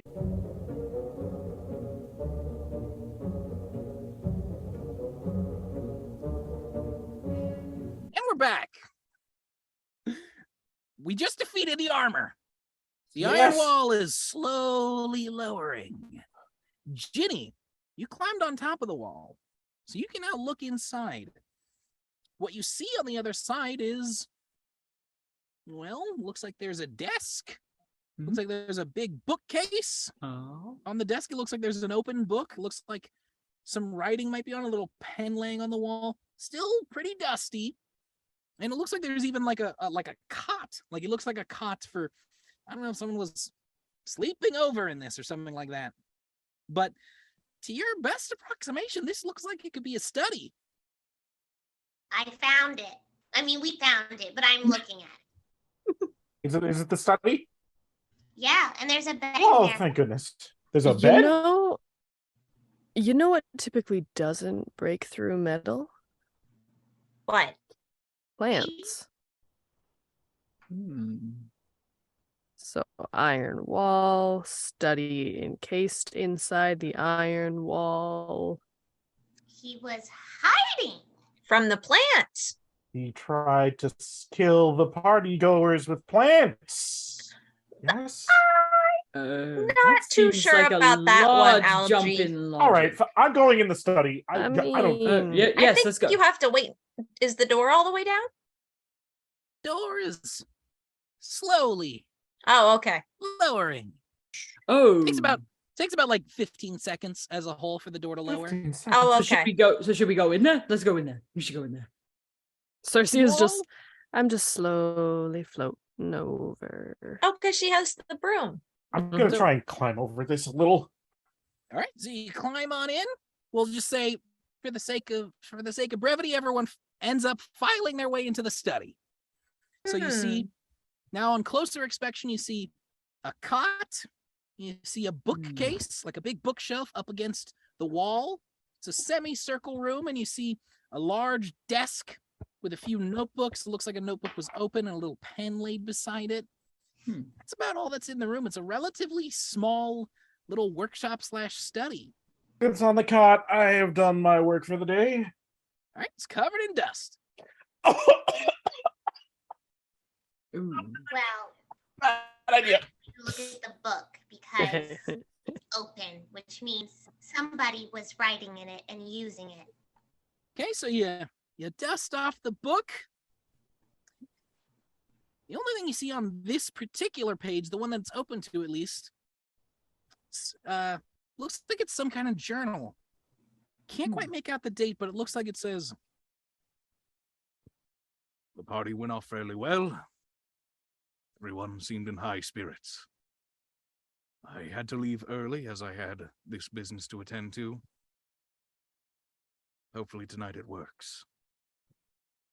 And I won't have to worry again." That's the last note you see. Frank, was that you?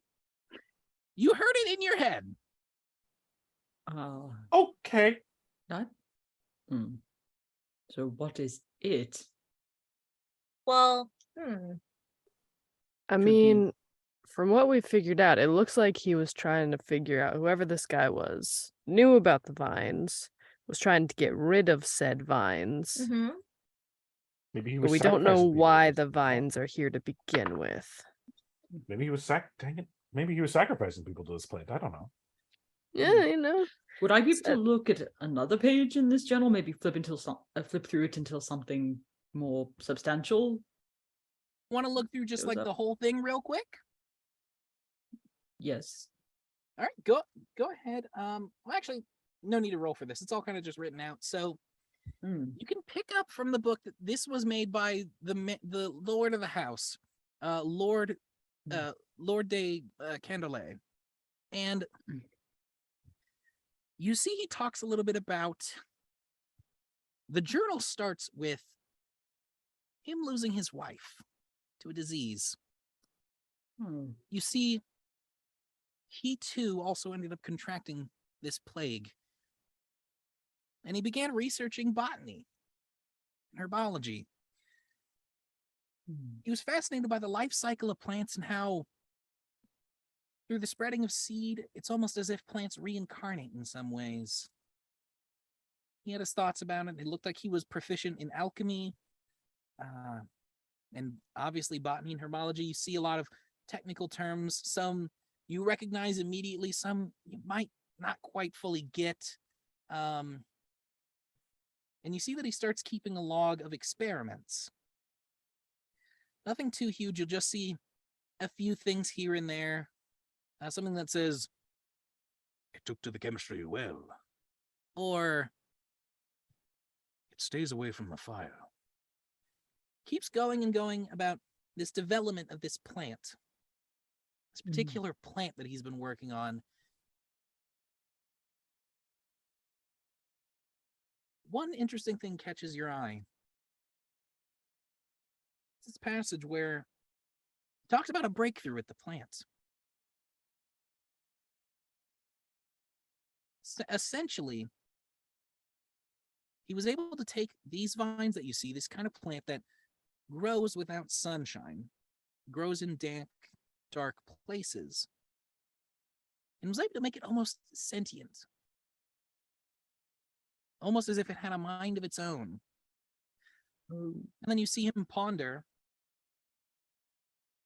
I wonder if this plant and myself might one day become one. Oh no. Could this plant's eternal life sustain me? You see more and more experiments of him combining, even now, some arcane magics. You see a few circles, spell circles that you might realize, some sigils. Looks like necromancy. A lot of it is an experiment log ending on that last page. If this works, I won't have to worry anymore.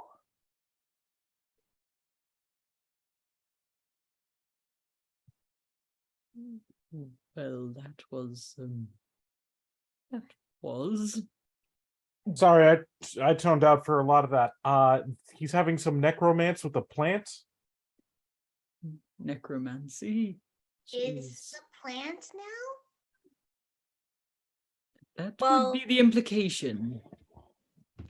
Does anyone here speak with plants?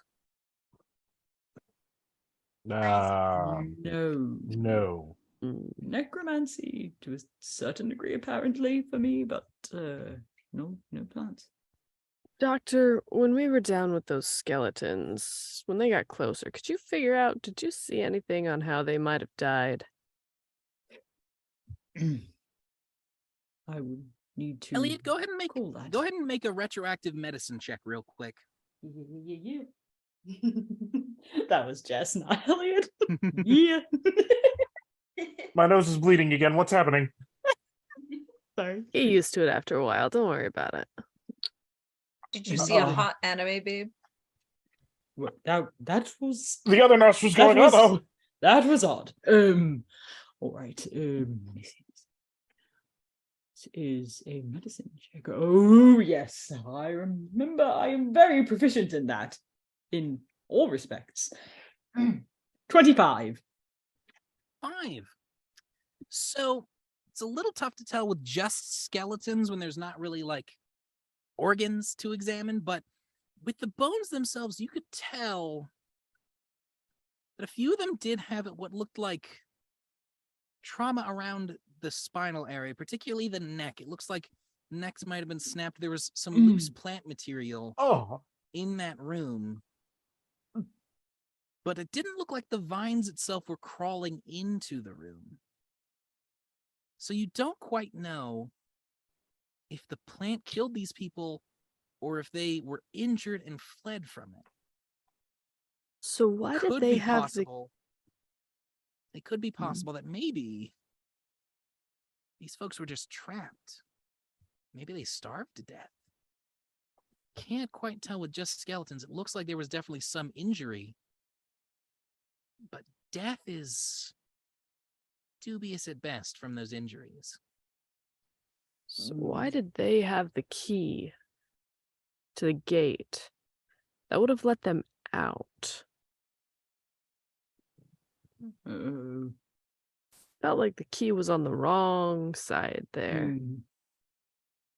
You are not wrong.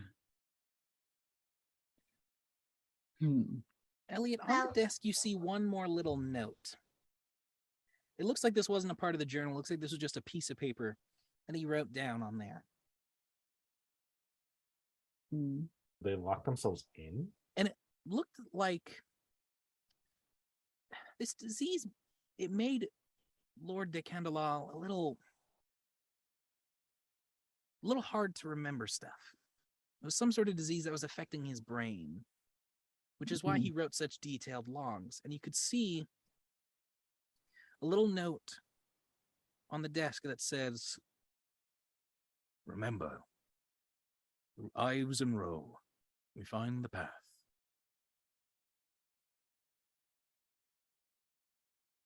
Through what?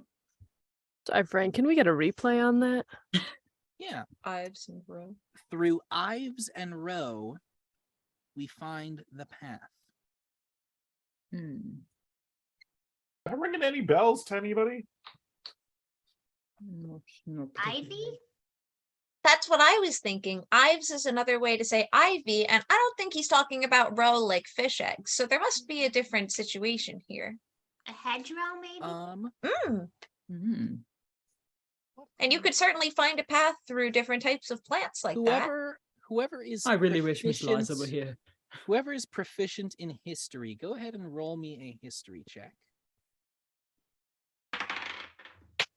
I'm proficient. 16. I'm 16, starting to Um, find my way, got a new job, gonna start on the mall today. 18. 24. It skipped me. It's a pretty high DC. Elliot, the name Ives sounds familiar.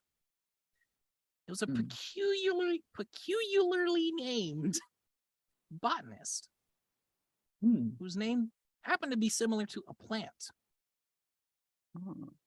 He, along with a botanist partner named Roe, wrote an anthology of plant life. He wrote a big glossary, encyclopedia.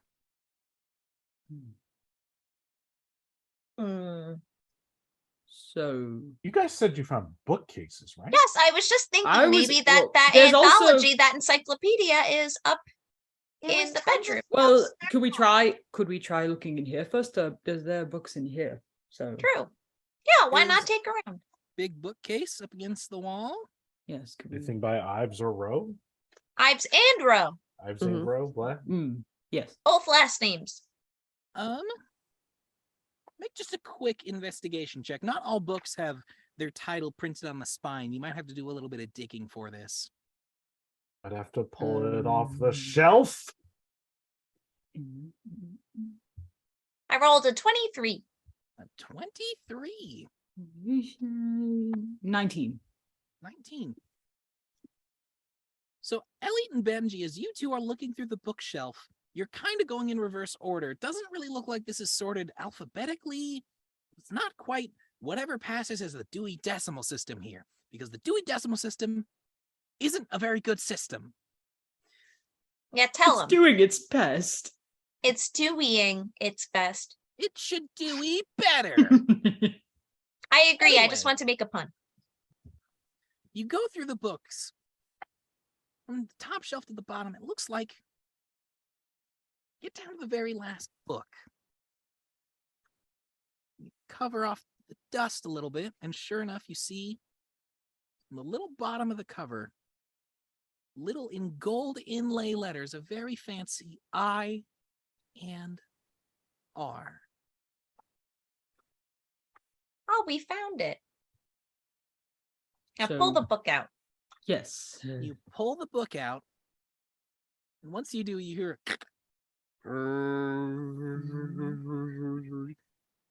as the bookcase starts scraping across the ground.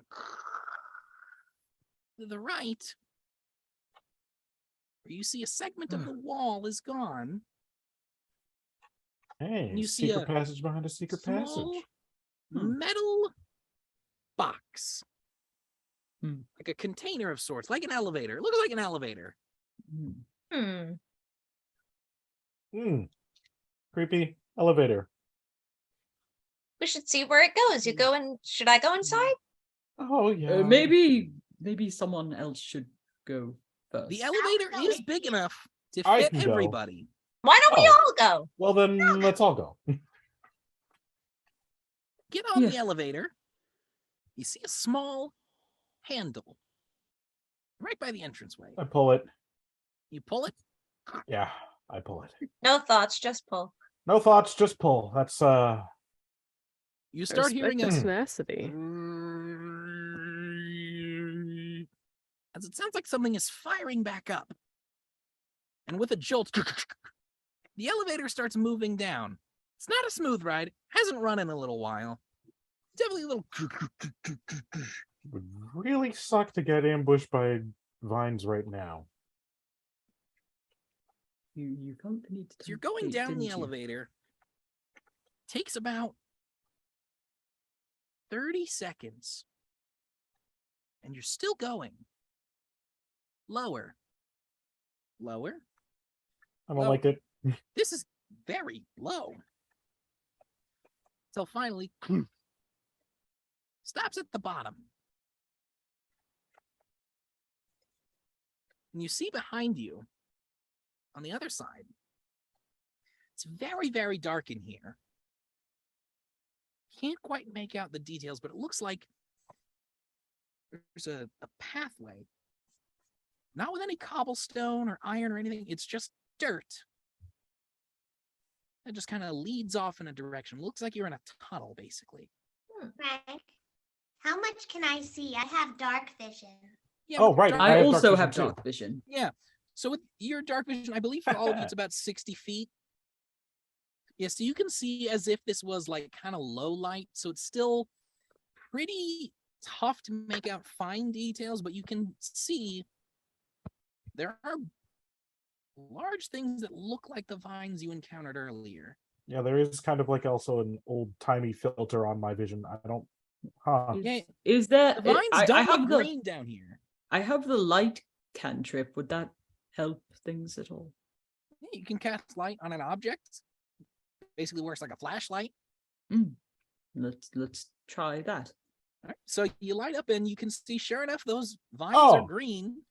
Okay, flashlight, more like flashbang. You can see a little bit further now, but you still can't quite make out what's at the very end of the tunnel. You'd have to keep moving a bit. Well, let's go then. Might as well. We're yes. already here. Yeah. Okay. Want to take that ride back okay. up? Yeah, let's go. Onward. I just want to be clear. We're heading into this spooky cave, yes? Yeah. Investigational wise. If you think about Not it, would you scared. rather, if we go through this cave, there's a chance we'll just get out of this entire scenario. You realize that? Okay. Fair. You're not scared of a couple plants, are you, Algie? I am not scared of plants, Hmm. but there could be ghost bears. Hmm? Apparently, ghost horses are a thing. Ooh, I'll have to tell Delia and Nate. Good ideas. No. What? No, What? no. So you walk about Hmm? 50 feet down this tunnel, Hmm.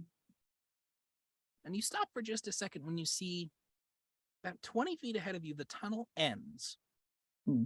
Goes into a large opening clearing. And it looks like the vines are just getting thicker. And they go into this large clearing. You can't quite make out what's on the far end of it. It's just out of your field of vision. Hmm. Frank, am I getting any sort of magical sense in this room? Yeah, are you casting Detect Magic or just going for a basic vibe check? Getting a vibe check. Vibe check. Go ahead, roll me an Arcana check, but with your Wisdom modifier instead of Intelligence. Well, that's a natural one. Natural 1. Been out of the mortal world for a while, so It's vibes been a are. long day. You're Mhm. tired. The vibes in this room is that it sucks and it's not comfortable. Yeah. Uncomfy vibes, guys. Uncomfy Hmm. vibes. Yeah, you could say that again. How uncomfy are we Hmm. talking? Are we talking like plant level uncomfy, or like there's more than mean, plant? I'm uncomfy? uncomfy vibes. Okay. That, I'm that, that would okay. make me assume this would involve at the very least more combat. If we thought about the odds that there's another exit to all of this, maybe, possibly, kind of. Hmm. But Algie, consider if we turn around, we have to get back in that elevator, and I don't think it can bring us up as smoothly as it brought us down. And I wouldn't consider coming down. It was very smooth in the first place. Exactly. But I mean, Do like we Circe even- can fly. I mean, yeah, but do we even have a way back up? Has anyone looked behind us? No. No. What's behind us? I don't know. The tunnel. Frank. That's How Interesting. Yeah. You're How right, loud you're are you right, you're guys right. talking Just right doing now? it. Hmm? What? Hmm? How loud are you guys talking right now? I mean, Average can I? speaking level, Yes, but there's yes. multiple people. Probably Yeah. Yes. Algie can might I- be louder because he yells. Can I roll to convince you very quietly? Ginny, you hear something. You're the only one that quite picks up on this. You hear a very quiet, hushed voice. Sounds like it's coming from the inside of this large clearing. You can't quite make out what it says. It sounds very strained, very quiet.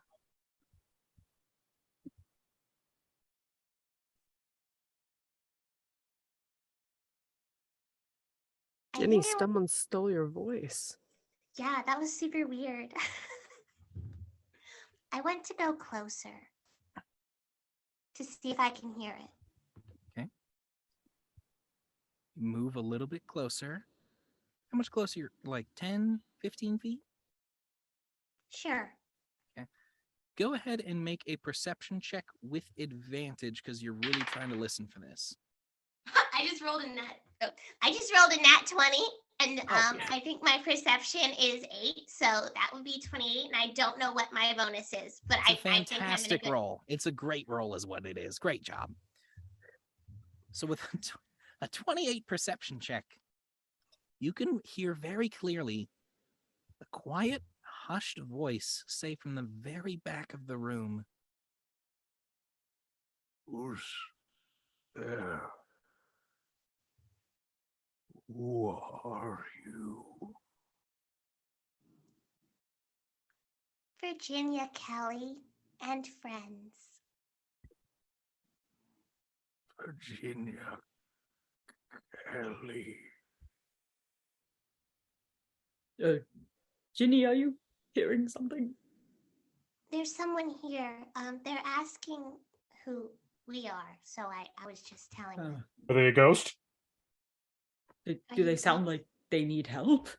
Yeah, they sound kind of strained and a little bit, like it hurts to talk. I don't Like a survivor. Oh no.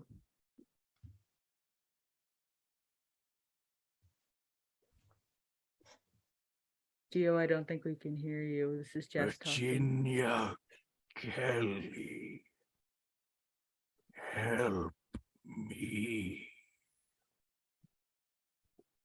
Okay, I'll do what I can. Where are you exactly? I am here and there. It won't let me out. One who owns the house, right? Am I right? Yes. Guys, he needs help. He said he's here and there, but the vines won't let go. Okay, then we just start cutting the vines. I still have those that herbicide, and I could do something, some sort From of the medical same assistance. point in the back of the room, you hear a low. Sorry, I forgot to be in character. You hear a low growl. Oh, the nosebleeds. Well, that's not a good sound. No, but we can't leave him here. I'm gonna start cutting vines. So Get you're him cutting the down, get vines around you. Where is this guy? Where's this person? Frank, His can voice- I try to find him? Yeah, his voice was coming from the back of this large clearing, so you'd probably have to move into it first. Yeah, I'll just move into it and start cutting vines around that guy. I'm going in. I have to Yeah, follow the voice. I will go too. When you get about 15 feet into the room, you can see towards the back now, and you see this large collection of vines and plant life with these bulbous purple growths on it that pulsate. Oh, Ew. Looks like they're shooting spores off of them. oh, My. cover your mouths, And cover your you mouths. see, entrenched in the mass of this plant life, you see an old man's face. His facial hair gray and ragged, his body weak and frail, vines piercing into his body, covering him. Help me. And we're gonna go on a break. Yeah, okay, bye. Okay, bye. Thank you, Matthew Mercer.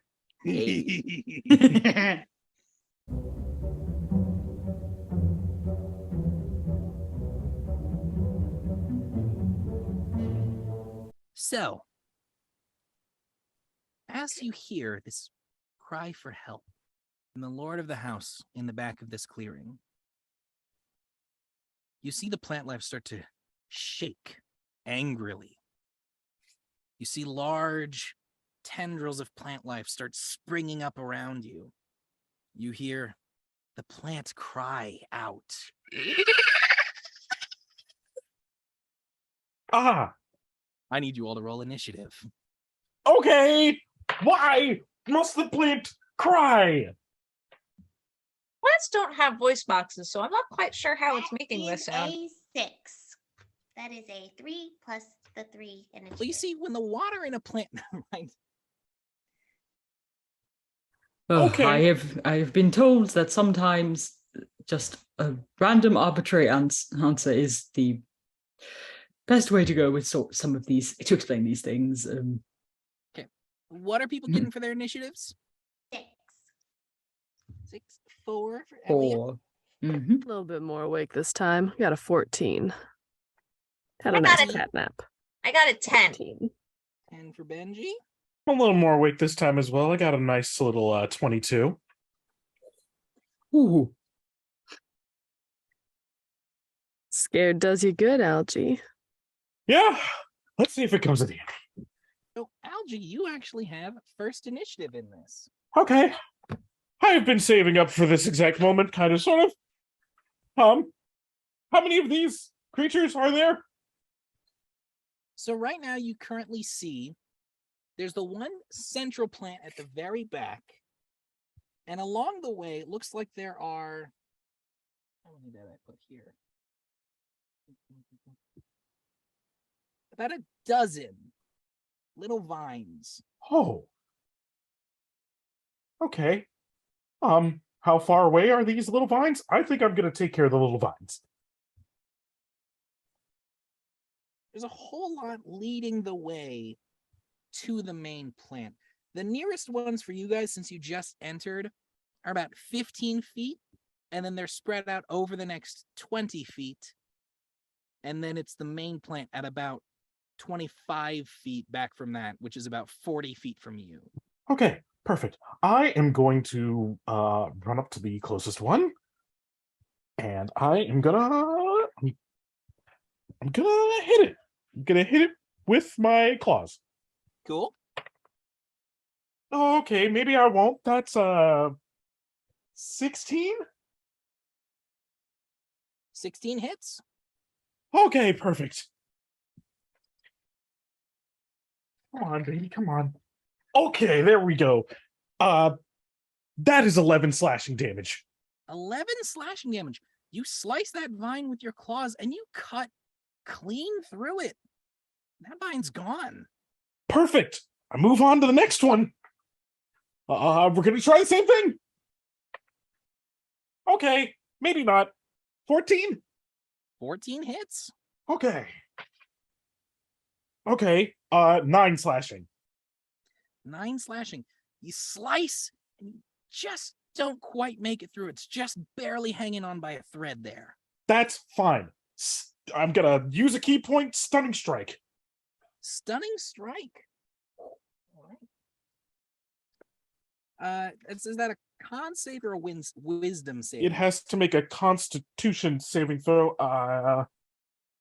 It has to beat of 14. It was a natural 18, unfortunately. Okay. So it passes, and the vine is just kind of flapping all around, and it's just barely hanging on. So it's kind of that top part that's severed off is kind of flopping. That's fine. I'm just gonna move on to the next one as Cool, I pop cool. a key point for Algernon, you are suddenly very into this game. flurry of blows. Listen, I had a lot of time to study. Flurry of blows. All right, go ahead and make that attack roll. Okay, the next one. That's a lot better. That's a 21. That'll hit. Perfect. That's 10 slashing. 10 slashing. Again, clean through this one. That vine is gone. And if I've got enough movement left, we're gonna walk over to the next one and slap that one. All right, perfect. Okay.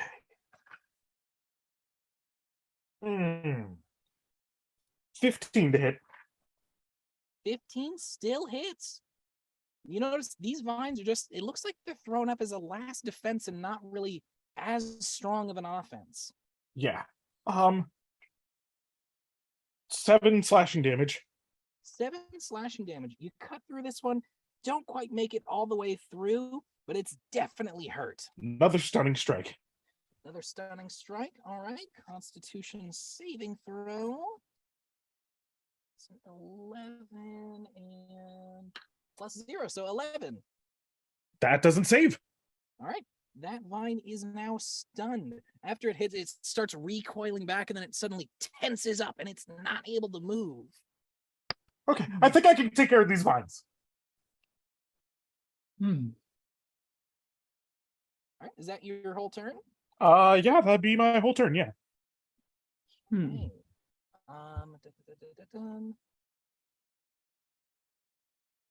So this plant is going to go ahead and take its layer action. Oh, it's next.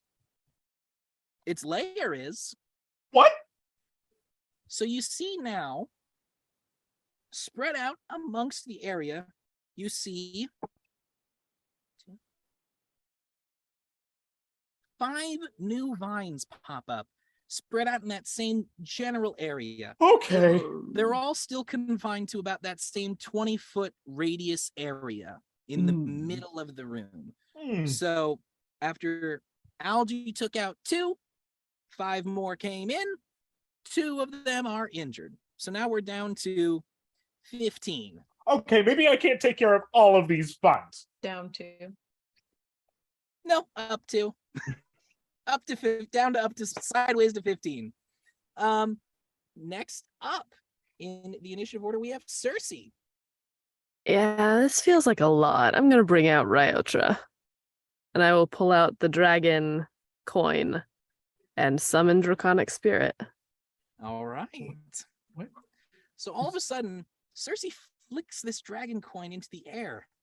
And as it's flipping, it starts glowing with this draconic energy until suddenly it bursts open and you see the spectral form of a dragon. This isn't the part where Circe turns on us, right? Oh my goodness. I like to keep you on your toes, Algae. This is Ryo. Hey, Ryo. You want to light up some of those vines for me? And it is a red... Ryo's a red chromatic dragon, if that makes any difference. So fire is their breath weapon. Perfect. Okay, so those 15 vines, where are you aiming this at? It's a... Ryo can do a 30-foot cone, so...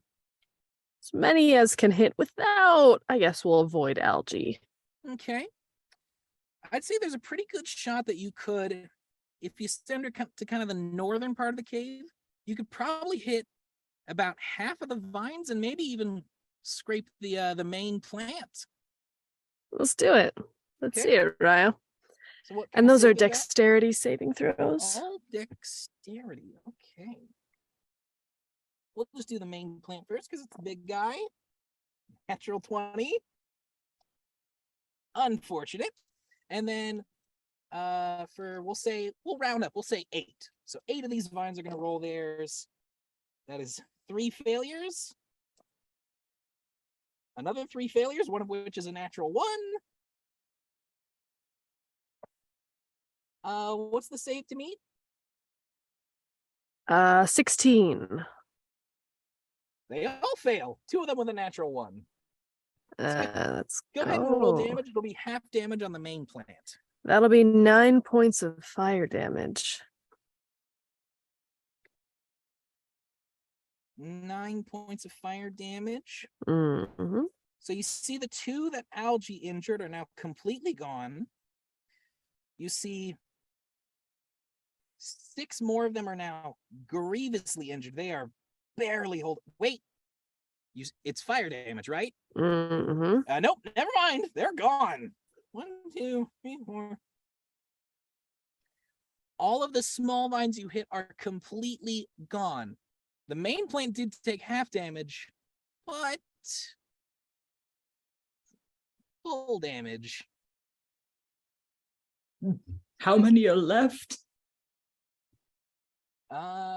7. There are 7 vines left. Oh, okay. Whoa. Fun That is very fact. helpful. They really don't like fire. Is Oh. that your whole turn? Do you want to do any movement or anything like that? Ryo actually has 2 rend attacks as well. Oh, So, so Ryo, why good. don't you take some swipes at that main plant? Sure, go for it. Go for it, Raya. So that's math is hard. Agreed. So true. 14 and a 22.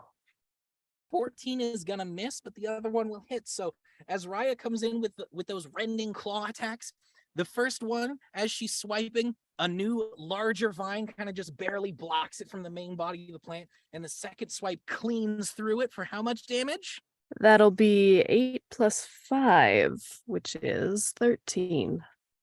Piercing 13. damage. 13 piercing damage. If I remember right.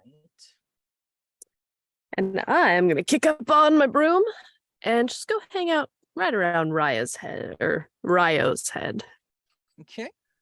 So you deal that slashing damage, and something that you notice, can't tell if it's just because of the softer nature of the vines, the fact that they're a bit more flexible, but it looks like those piercing claws didn't do as much damage as you thought they would. All right. So does that come to the end of your turn? That's me. Alrighty, next up in the order is going to be Benji. Okay. I'd like to cast a Scorching Ray. Scorching Ray. All right. So I believe that's 3 different attack rolls. Do you want to send them to different vines? Do you want to send them all to the main plant? How do you want to divide those up? I'll do it to the smaller vines. You said there are 7 left? Yep. So you can attack 3 of them if you want. Okay. All right. So you send them to 3 of them. Go ahead and roll attack rolls for all 3. And that would be a normal D20. Yes. Plus your spell attack modifier. That'll be a 15. 15. That'll hit. We'll go ahead and roll the damage. It'll be a 13. 13. Obliterate 1 vine with 1. Go ahead and roll attack rolls for the next one. It'll be a 6. 6. 6 is actually going to miss, so that one's going to shoot a little bit wide. Did you add your modifier to that one, little bro? Oh, I had do the attack modifier for everyone? Yeah. The spell spell attack bonus? You got it. Okay. I believe it's +7 for you. I think it's +8. +8. Yeah, that's right. We made it +8. So that would be 6. That would be 14 then, I'm sorry. That's going to hit. Go ahead and roll damage. That would be 14. 14, that's another one. Gone. This one was right in front of Algae. Oh! Why Sorry did you about that, Algae. All right, go ahead and roll an attack roll for the last one. That would be 11.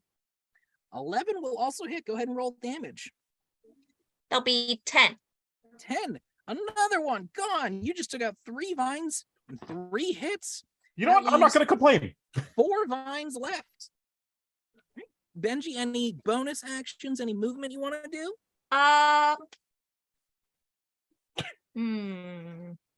No, I think I'll stay here. Alrighty. Any bonus actions at all? Can I shoot him with my crossbow? That would be an action. That would be an action? Okay. Yeah. I think... Then no. Okay. I Sure believe thing. your turret is a bonus action. My I didn't what? read your character sheet. Yeah, you do have that Eldritch or Arcane Cannon. That's a bonus action. Oh, the Eldritch Cannon? Yeah. I'll use that. Cool. Do you want to summon a Force Ballista, a Flamethrower, or the Protector Force Field thing? A flamethrower, please. Flamethrower. Perfect. So you're going to summon that within, I think, is it 5 feet of you? I didn't read the numbers. Let me look it up. Good, because my portable brain is on 2%, so I don't know if I'd be able to look it up. You have a portable brain? I think it's within 10 feet. This is Eldritch Cannon, Protector. The cannon emits positive energy. Perfect. So you summon the cannon No, this one's within 5 feet. I'm sorry, there were 2. within 5 feet of you. Flamethrower. And it looks like there's just 2 vines that you could reach with, because I think it's a 15-foot cone. Is that what it says? For the flamethrower? Yes, a 15-foot cone 15-foot that cone. you must designate. So do you designate to take out those 2 vines? Yes, I do. Awesome. I will go ahead and make their dexterity saves. Another natural 1 for one of them, and then a natural 18 for the other When you one. say cone, do you mean like area of a cone? Am I in this? No. Okay. So I believe Go ahead and roll damage on that flamethrower.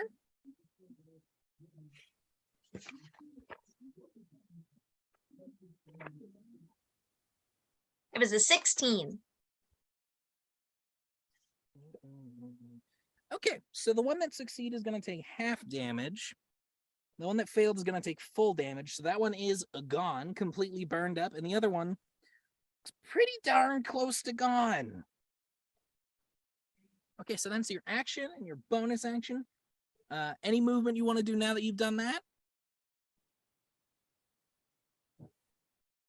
Can I move up like 5 feet? Yeah, totally. Closer? 10 feet? Yeah. You're closer into that clearing now.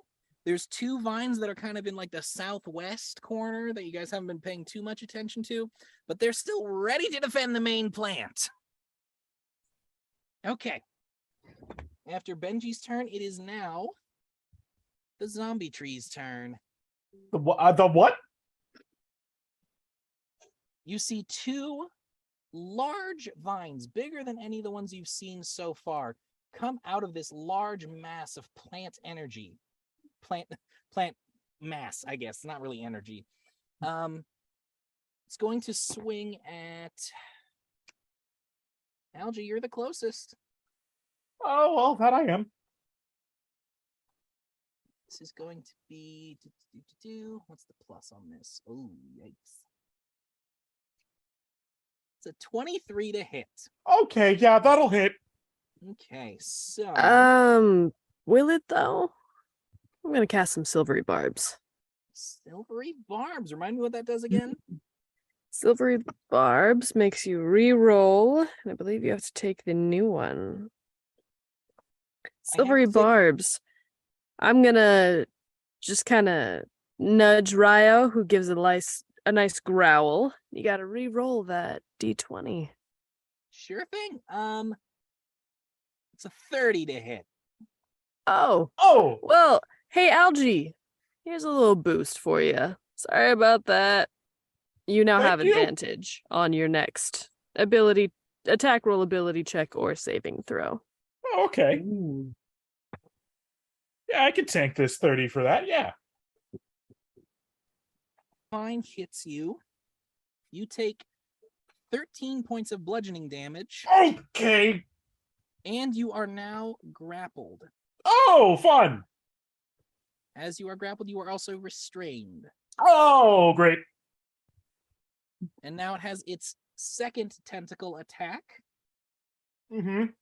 This one... No one's really in range. It's going to open its planty maw. And Huh? it's gonna try to do a bite attack on you, Algie. Well, I'm sorry. Why does it have a mouth? So you see these crooked bits of plant material start to crack open. And you see that this is a similar sort of trap as this old man is in. It's gonna try and bite you. I'm rolling really good now. That's a 31 to hit.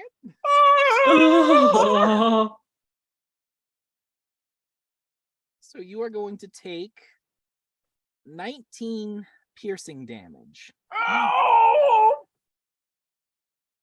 And you are now swallowed by the zombie tree.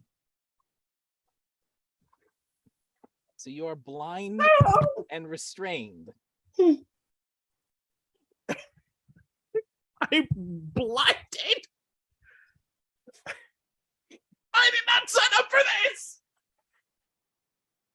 I have to do math from inside of a tree. So now it's Ginny's turn. Ginny, what you gonna do? I am very overwhelmed right now. Understandably. Yeah. You are still towards that front end of that room, about 35, 40-ish feet from the main plant. Well, at this point, I think I might as well keep going because now there's 2 people to save in the tree, unfortunately. And I wonder, I have a thing called motivational speech? Would that help the peoples in this case? What is the casting time for motivational speech? Let me see. 1 minute. So a round of combat is 6 seconds. Well, This would that's not going to work. Yeah. Well, we're just gonna get closer to the tree, and if the vines come close, we're going to smack them really hard with a bat that also has, I believe, some kind of bonus on that messes it up even more. Where is the thingy? Oh, that's what it is. It is psychic blades to the bat, because Okay. apparently if I smack something, I can make it magically toxic to the creature's mind. Okay. Magically toxic. That's a great nickname for a high school bully. So, are you gonna hold your action to like swing at one if one comes at you, or? Yes. Okay, totally. Anything else you want to do? I don't know if there's anything else I really can do at this point. Well, you still have a bonus action, and you could give some bardic inspiration to someone. Yeah, I think Algie needs some of that, so I'm going to give Algie some. I can hear the debate out there. I think you need to be able to see me. Yeah. Does bardic inspiration say you need to be able to see someone? I find eye contact is very important. Oh! As a bonus action, a creature within 60 feet that can hear you gains an inspiration die, 1d8. You know, yeah, Algie can hear you. I can hear you. Please help. He's blinded but not deafened. Yeah. So what do you sing to inspire Algie? I don't know if I can sing anything because I believe a lot of songs that I know are not in the public domain, Frank. All right, you sing an inspiring song like that to won't get us digest copyright. the Sweet Caroline, please. So Algie, you have now is inspiration at this level a D6 or D8? D8, I believe. D8. So you have that extra D8 now. Okay. All right, and now bottom of the round, Elliot, it is your turn. Yeah. So right, I think it's 40.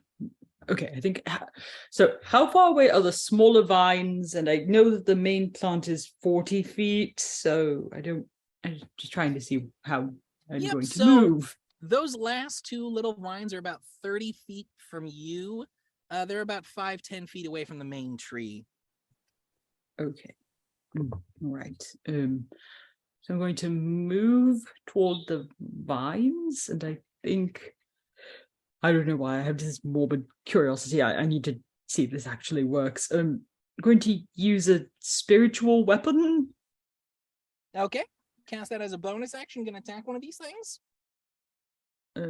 Well, isn't it that you cast it and then you do the bonus action, and then the bonus action is the same? Nope.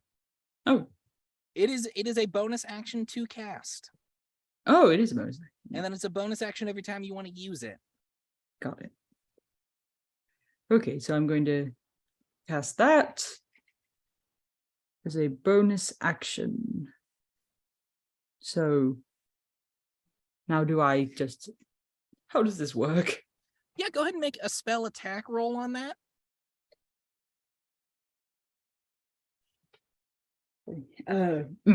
That's all right, spell attack roll. What do I add to that? Yep, your spell attack modifier to Got it. wisdom and your proficiency. Got it. Wisdom. proficiency bonus. Okay. Oh. That's 26. That'll definitely hit. Go ahead and roll damage. That is D8 plus 1 casting ability modifier. That's it's 10 damage. All right. What does your spiritual weapon look like? Right. A weapon. Yes. I think. Well, I'm trying to do something I'm comfortable with. A caduceus. A caduceus. All right. So you make a little caduceus staff with the little snakes and the feathers, and it stabs right through the vine. Oh. A tool for healing, now for destruction. The vine is gone. You beat the vine. At least there's that. So that's your bonus action. You still got an action, and you got like maybe 5 feet of movement, probably. I'm just thinking.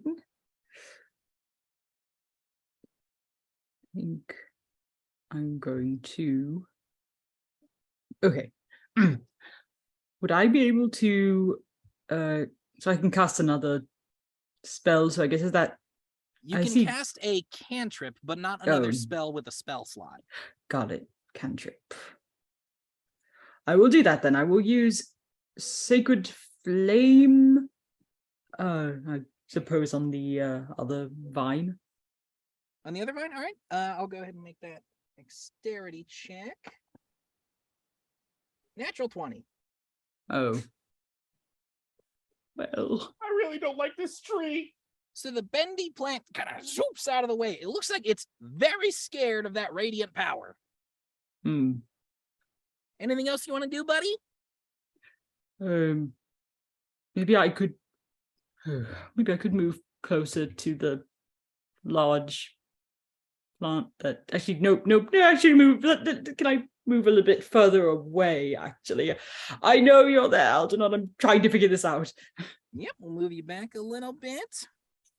Okay, so now top of the round, Algie, it is your turn. Oh, it's my turn. It's your Frank, turn. small problem. I can't see if I try to roll. You can picture the dice in your head, buddy. I believe in you. I can picture the dice in my head. Okay, fine. You're restrained, which means you can't move, but you can still punch. That's what I'm gonna do, I guess. I've got some heavy assistance on this. Okay. You do have advantage still. I see a 26. 26, that'll definitely hit. I am not getting eaten today. That is 7 damage. 7 damage, absolutely. Stunning strike. Stunning strike. Let me double check this thing's stats real quick. Oh, where'd my mouse go? Squeak, squeak, where'd you go? There it is. Constitution. Natural 20. Okay. It remains unimpeded. Second attack. Second attack. Okay. This one will have disadvantage. Okay. That is a 2 on the die. Hang on. We've got Bardic Inspiration, which is 7. That brings me to a total of 18. 18 will hit. Go ahead and roll damage. Okay. That is 10 magical bludgeoning. 10 magical bludgeoning. I am popping another stunning strike. Popping another stunning strike.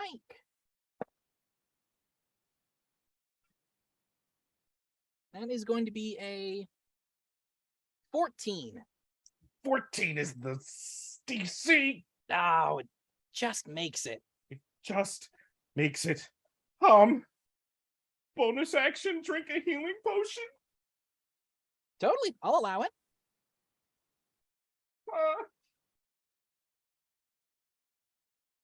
Okay, I've got some health back in me. I don't Got some help back in him. didn't taste that great. It's medicine, it never does. I think that's all I can do. Totally. Okay, so at the end of Algae's turn, at initiative count 20, it's going to use another legendary action, or layer action, excuse me. It doesn't have legendary actions. It's going to use a layer action here to create pseudopod. So what you see, instead of a bunch of the smaller vines pop up, you see a lot of vines kind of coalesce together to create a vaguely humanoid-looking plant creature, still with kind of a pulsating blue fungus and stuff. It's going to be about 10 feet in front of the main plant, pretty much where Algae was, actually. And that thing is going to get added into the initiative count. It's -2 on the dexterity. This puts it at initiative count 9, right before the main plant. Oh boy! Help! Circe, it is your turn again. Ryo, will you go handle that? Ryo is going to go ahead and do another breath weapon directly at the pseudopod and then on to the main plant behind. Totally. So that is I heard that. Am I technically in there? You are unaffected from anything that is happening outside the creature. Okay. You're good. So, first off, the pseudopod. 12 minus 2, which is 10. So that's a failure. And then the zombie tree. +0. Another 12, so 12. So that's 2 failures. And that's 11 points of fire damage. 11 points of fire damage, which on both of them going to increase to 22. Let me make... They don't like fire. And then, how many hit points is left on... It's so difficult for me to find my dang mouse cursor. There we go. So, the pseudopod's starting to look a little bad. And then Ryo's going to follow up whenever you're ready with 2 rend attacks on the same pseudopod. On the same pseudopod. Sure thing. Go ahead and make those attack rolls. So that is a 19 or 2 14s on the die, which is +8 to both of them. So 22 on each. Those will both hit. Excellent. Just 2d6 again. So that is 8, 13, and 13. 13. Okay. So that pseudopod is now taking those hits, and just like the main plant, looks like had piercing damages. It just not quite puncturing the vines as much as it should. It still takes quite a bit of damage from that. It's looking pretty hurt, but just not as much as you expected to. Well, let's see if we can do a little bit more fire. And I'm going to twin spell a firebolt directly behind where Algae got eaten on the vine. Try and maybe slice that. Yeah, totally. Go for it. Make those attack rolls. Dirty 20 and a 17 + 8, so a 25. I will say very quickly, hi, it's Jess again. We have less than a minute left on this here segment. And you'll get those damage rolls when we come back. Yay! Cool.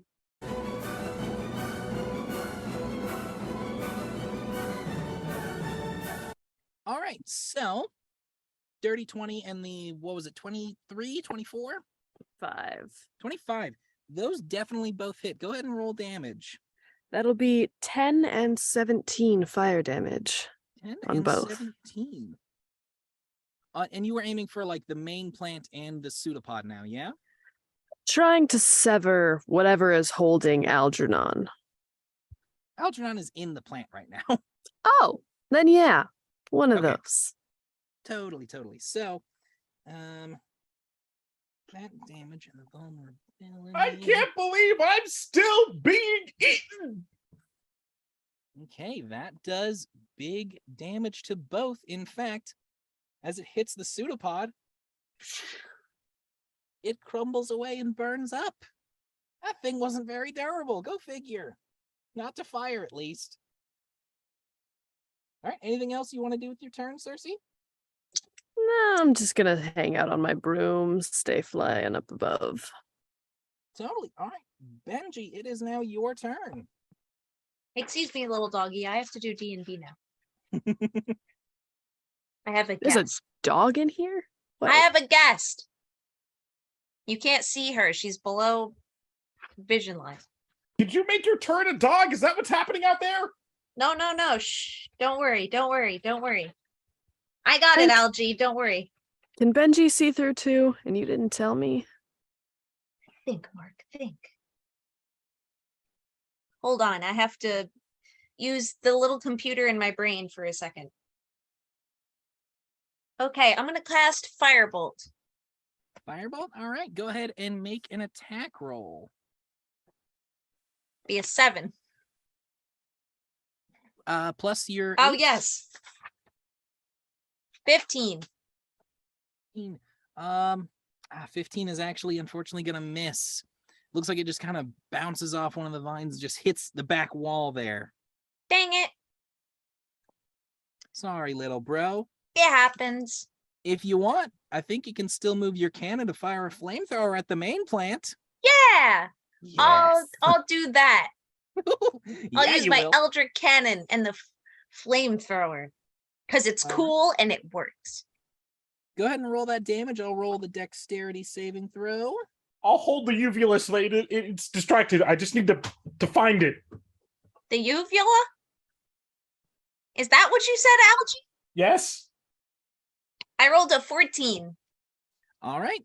It failed its saving throw, so it takes 28 points of fire damage. This does not like fire.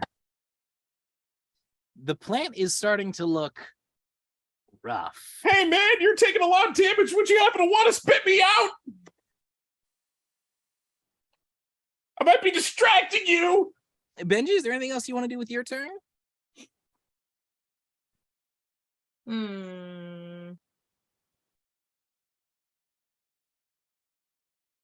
No, I don't think so. All right. Next up is the zombie tree's turn. Oh, So no. first, it's going to make a real quick roll here. And it failed. Lucky for you, Algie. You start to feel this pain Oh, no. around you, not in you. Oh, okay. The plant is in pain. It's been hit a lot. And it feels itself trying to hold you in, but it's against its own reflexes. The plant that grabbed you opens wide and it spits you back out. Oh, You are now lying prone immediately in front of the main plant. oh, hello. And it is not happy with the people flinging fire at it. Circe, how far away from you are the main plant? How far up in the air could I be? I spent 2 turns just kind of ticking my way up. Yeah, it's about a 60-foot high ceiling. I'd probably be about 50 feet. I wouldn't go all the way up high. 50 feet? Okay, it's not going to be able to reach you. Lucky you. You know, Not like this. it's probably going to go for the flamethrower. So it's going to take a swing at the flamethrower. It's been hurting it a lot.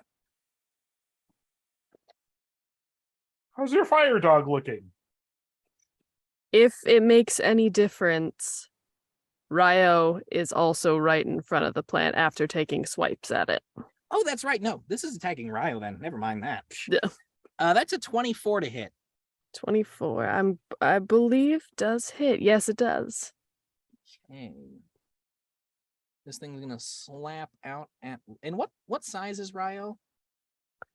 Ryo is a large dragon. Okay.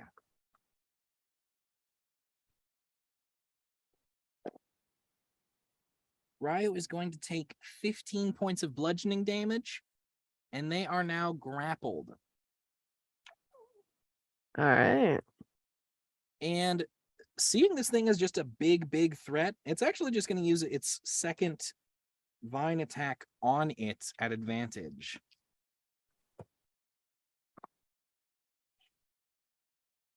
That is going to be 27 to hit. That hits. Lower roll that time. Takes 11 bludgeoning damage. All right. And it's still grappled and restrained. So Ryo is not happy. that is the zombie tree's turn. So, Ginny, it is now your turn. Okay. How much advancement have I made getting towards the tree?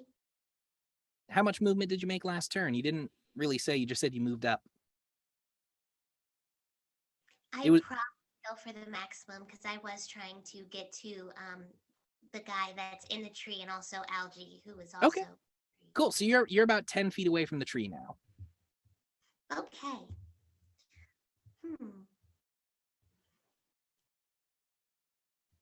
Well, see, the thing is, a lot of the things I can do require more time than I have, and or are not super helpful for a non-humanoid.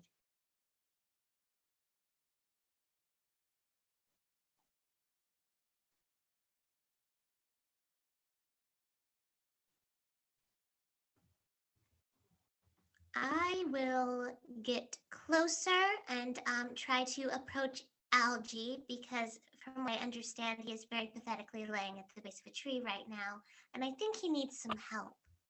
I can't really refute that at all. I am covered in something.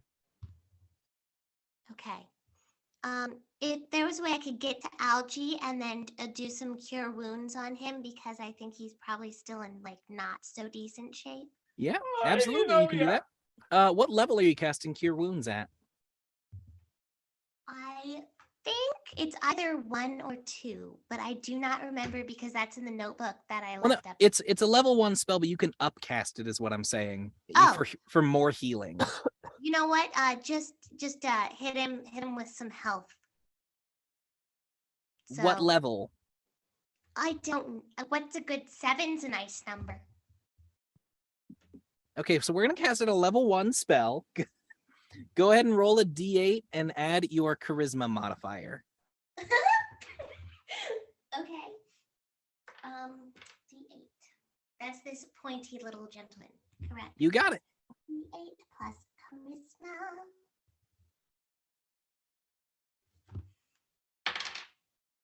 Okay, so that will be that will be 11, I believe. All right, Oh. Algae, you heal 11 points. Oh, I feel like I'm back in it. You look better. Thank you. I am still covered in stuff. Well, you could take the coat off, and then you would have less stuff. Oh, but then I'd be shirtless. You would love that, and you know it. All right, Ginny, anything else you want to do bonus action movement wise? Perhaps try to move towards the other guy that is currently trapped in a tree, not having a good time. Okay. He is in the tree, so you're like already like pretty close to it. Okay, sweet. I think that's the only thing I can think of to do at this moment, because I feel like if I smacked it with the bat, it would get mad. Yeah, and it would take an action, so you're all good. Okay. Elliot, it is now your turn, little buddy. Okay, all right. How far away am I from this large plant right now? If I remember right, you moved about 10 feet from it, and then you backed 5 more feet away, so you're about 15 feet. All right. So could I cast Guardian of Faith relatively close to this big plant? Would that work? Yeah, what's the cast range on Guardian of Faith? Cast range is it's a space within it's any creature hostile to you moves within a 10 feet space, but that's that. Oh, range 30 feet. Okay. So yeah, you can cast it within 5-10 feet of that plant, no problem. Yep. That is Okay. what I will do. Cool. So you'll cast that Guardian of Faith, we'll say about there-ish, right next to the plant. And could you just read me exactly what it says about taking damage? Any hostile creature? Yes, any creature hostile to you that moves to a space within 10 feet of the Guardian for the first time on a turn must succeed on a dexterity saving throw. Okay, cool. We'll just have that be at that turn then. Yes, Cool. and I can I still use my spiritual weapon as a bonus action? Is it still? Yep, it's there? still up, so it's a bonus action to move and attack with it if you want to. Yes, let's do that. Okay, go ahead and make that attack roll. It is plus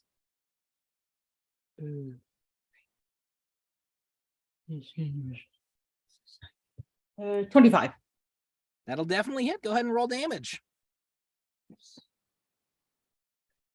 14. 14? No, not 14. Sorry. Actually, it's no. I was off. It's 10. Sorry. 10, no problem. Alrighty, so the Caduceus staff stabs into this zombie tree and shakes around a little bit, and the tree's starting to feel some pain. All right, Elliot, any movement you want to do this turn? This may sound odd, but is there any way that I could... Where's everyone else relative to the tree? Yeah, so Algie and Ginny are right in front of the main tree. Circe is about 50 feet in the air. Benji is still hanging back about 30 feet away from the tree. And the flamethrower is about 10 feet away from the tree, about like a little bit closer to it than you are. Okay.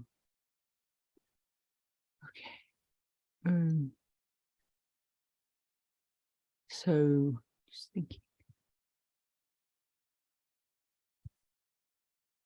I think I'd like to get somewhat as far away relatively from everyone else and this tree. Actually, not the tree. I'm trying to darn it. Sorry. I will. Is there a way to? I'm trying to think. What side of the tree are they on? Is they like right in front of it, to the right or left? Algie and Ginny are pretty much head on. Okay. Right. You are not necessarily in a straight line. You're a little bit more to the south than those two. And then Benji is behind you a little bit to the north. So he's a little bit to the north of head on. You're a little south of head on. Circe is right. North of head on, 50 feet in the air. All right.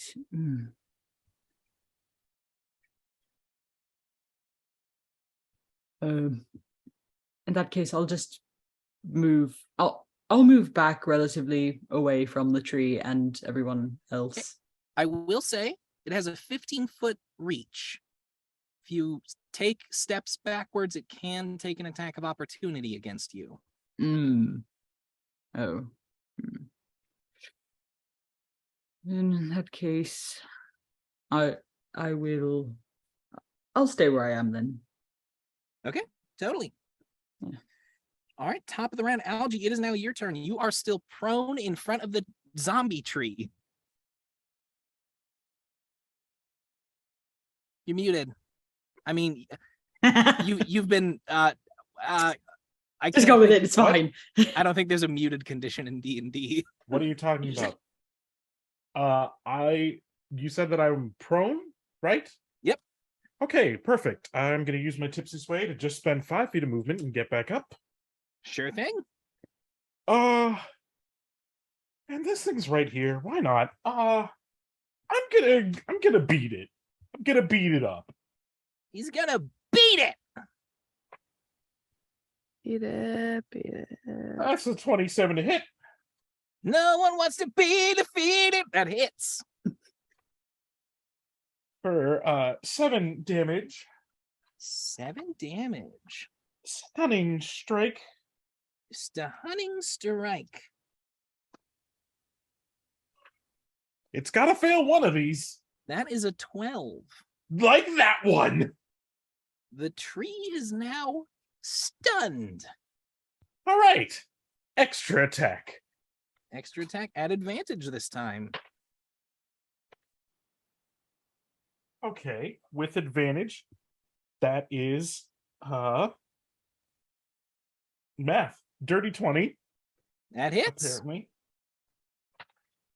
Oh, wait a minute. Just be in front of me. 11 slashing damage. 11 slashing damage. And I will flurry of blows. Flurry of blows. Monks, man. Monks. Okay, well, with advantage, that sure is a 12. 12 is gonna miss, unfortunately. Looks like your claws are just grazing it. Okay, last hit. 19. 19's gonna hit. Perfect. 9 damage. 9 damage, sure thing. Okay. Is it still alive? It's still alive, but with those slashes, you hear a very strained, because it can't move very well, so it's a very strained, stunned. It is not feeling well. Okay. Ginny, you've got this, right? Sure. Okay, bye. I'm moving my full movement away from this thing. All right. And it's stunned, so it can't do anything about it. So now, initiative count 20. It's got another layer action. Oh, right. Several of the vines are now starting to enclose around the main tree as like a protective barrier to help it now that it's not doing so well. And it regains 15 hit points. Okay. Does the Guardian of Faith work yet? That's not the actual tree's turn yet. Ah. Okay. Circe, it is your turn. If God, what's your dragon's name? Ryo. Ryo can make an athletics check to break out of that. I'd say it would just replace the claw attacks and it could still breath attack. Great. Let's do that. Let's start with that one. Cool. 18 on the die.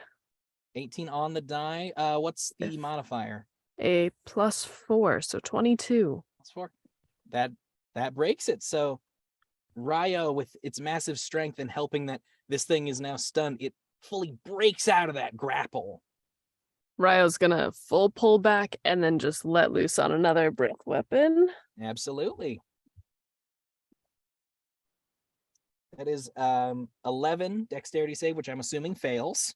Fails for 6 fire damage. Only 6 6 fire this damage. time. Well, that does get boosted up to 12. That's It fair. almost negates its little cheeky heal. And It's then back to looking not good. from my perch up above, we're gonna twin spell again. Nice, nice. Go ahead and make those attack rolls. Yeah, that's a 12 And a Um, 27.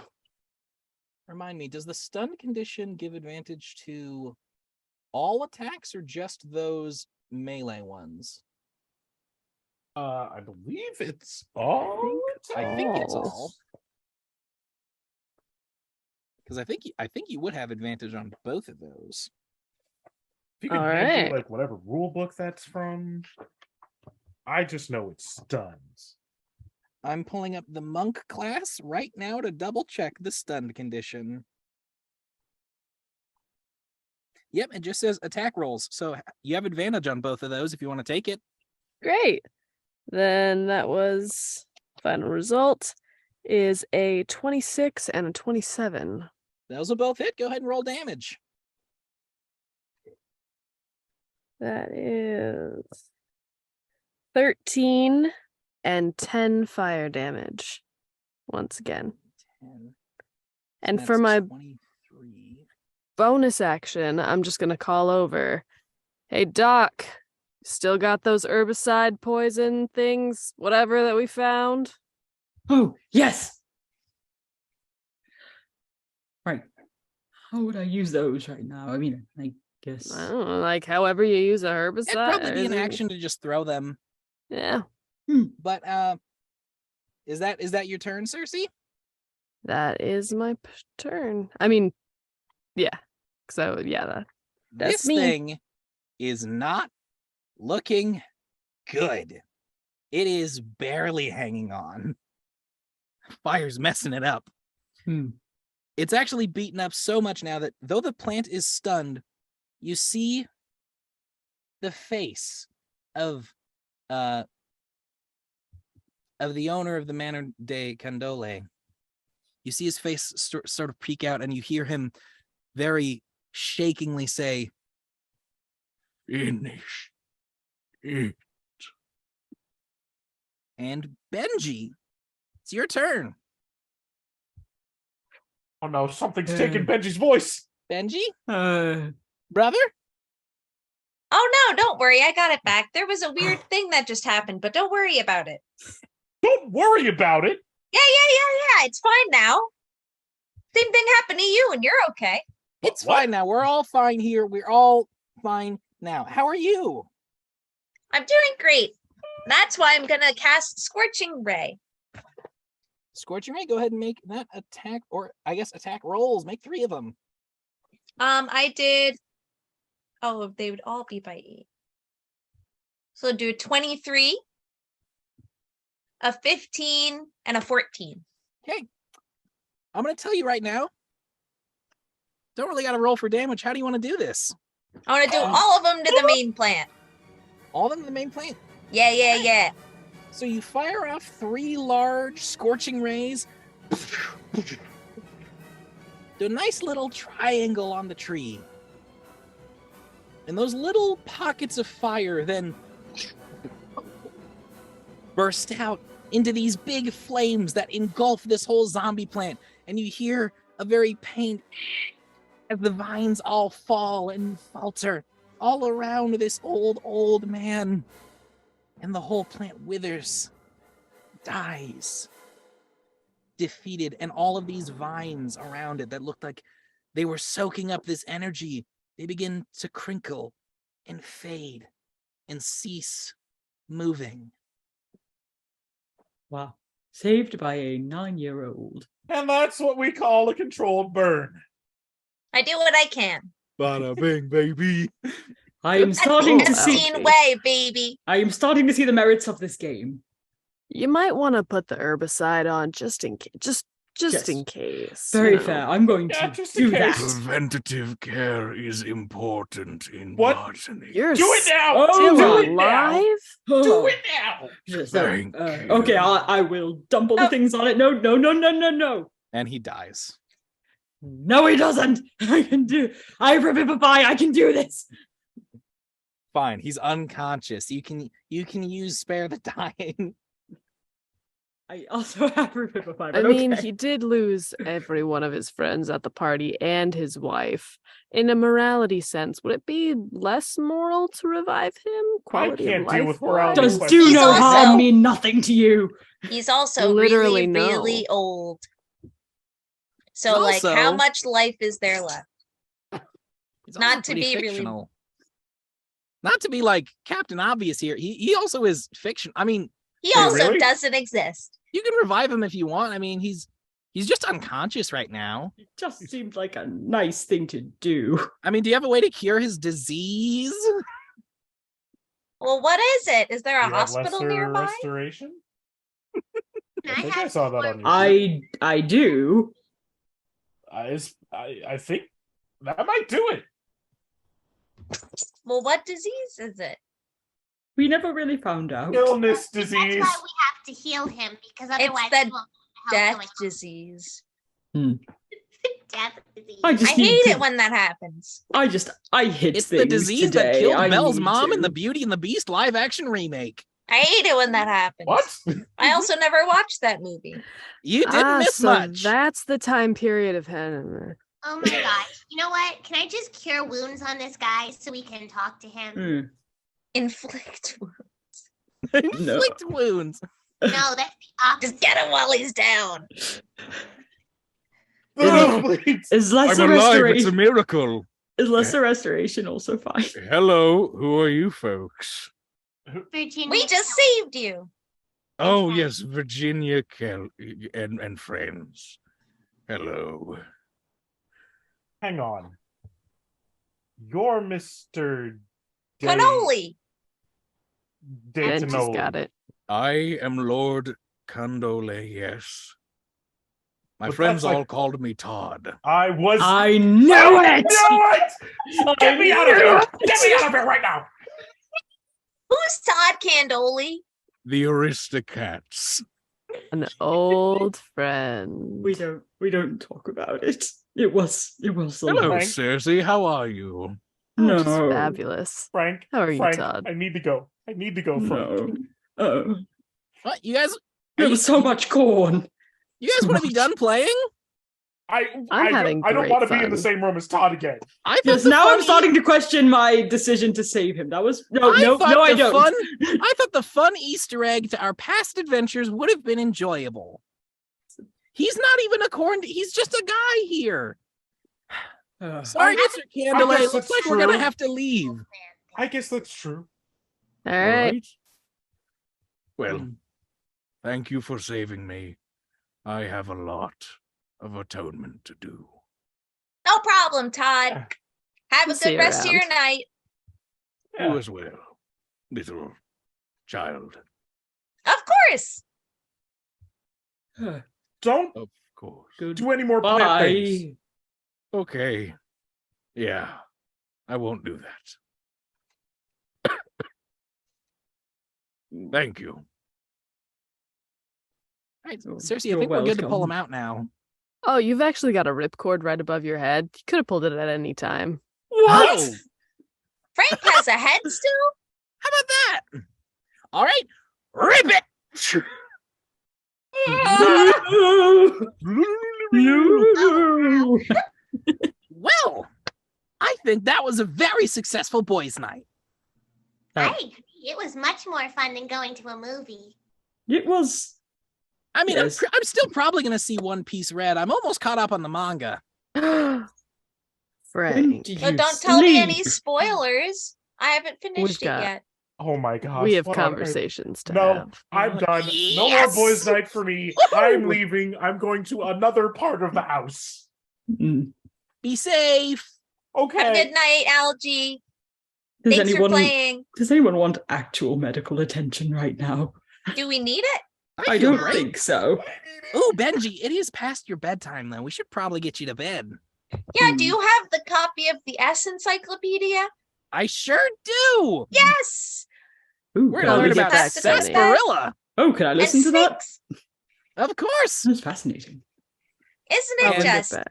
Credits roll. We did it! Do-do-do-do. Yeah, we played Yeah. D&D. So long, but I appreciate everybody for hanging on. Perfect. Yeah. Capstone. Honestly, Thank it was you. so New much player fun. I'm got sad I the couldn't kill. do more, and I feel like we got to reboot these one-shot characters. No one throw out their sheets. But Now yeah, that I no. know what happened, how that Ah. works, that's cool. I Benji enjoyed that. Kicked ass. Benji That I was was so Benji cool. OP. Because Benji rolled Dude, up and everybody's said, "You're face. gonna die." tonight." Everybody's face when I did the last 3 rolls and Dio said that I didn't have to pull attacks or damage because it was just Yeah. gonna What kill do it you want? anyway. Yeah. It Jessica had- was like, Your first Yeah. ever. It How do you had want to do 8 this? hit points. Your first It had audio. 8 hit points left. I was like, this thing's dead. No, It's honestly, dead Meg, as you got hell. a great first. How do you want to do this? You Also- really did. Yeah. I'm delighted. The Todd reference, totally accidental. Like, I realized like halfway was- through when you were doing the voice, I was like, is this intentional? it no? so was not my intention. That's just my old guy voice. My Old old British man. fancy man voice. And then Yep. I realized that the plant stuff and the voice, and I was like, you know what? Yeah, Yeah. his name. That's I never perfect. gave Condole a first name. It's Todd Condole. Yeah. No, because the thing is, I was okay, like- okay. Because the thing is, I didn't make the connection at first, but then when you started talking, I felt like you leaned into the Todd slightly more as you I did after a continued with while. it. You started leaning into it, and then over time, I was like, wait. I was like, Also, no. Thank you, Dio, for Yes. being willing to DM Crazy One Shot. Crazy one shot. all of Thank you. us. Yes, Yes. thank you. First It the was Avengers thing, so now much this. fun. You're freaking. Thank you for eating me. Always. Just gonna clip that soundbite right That there. soundbite, Yeah. So many things about that, but I knew Ginny wouldn't, so I kept my mouth shut. Mm, yeah. Yeah, that Just- was so much fun. I'm so happy you guys had a great Yeah. time. Oh, yeah. Hope the audience had fun listening to that whole thing. It was a very, very fun time. Yeah. Oh yeah. the Oh, fuck? we're still Yeah. recording. Yes, you are still recording. Yeah. Yeah. So I think we're gonna stop the recording there. Check out the subscriptions and the likes, and check out our Yeah. podcast if you somehow found this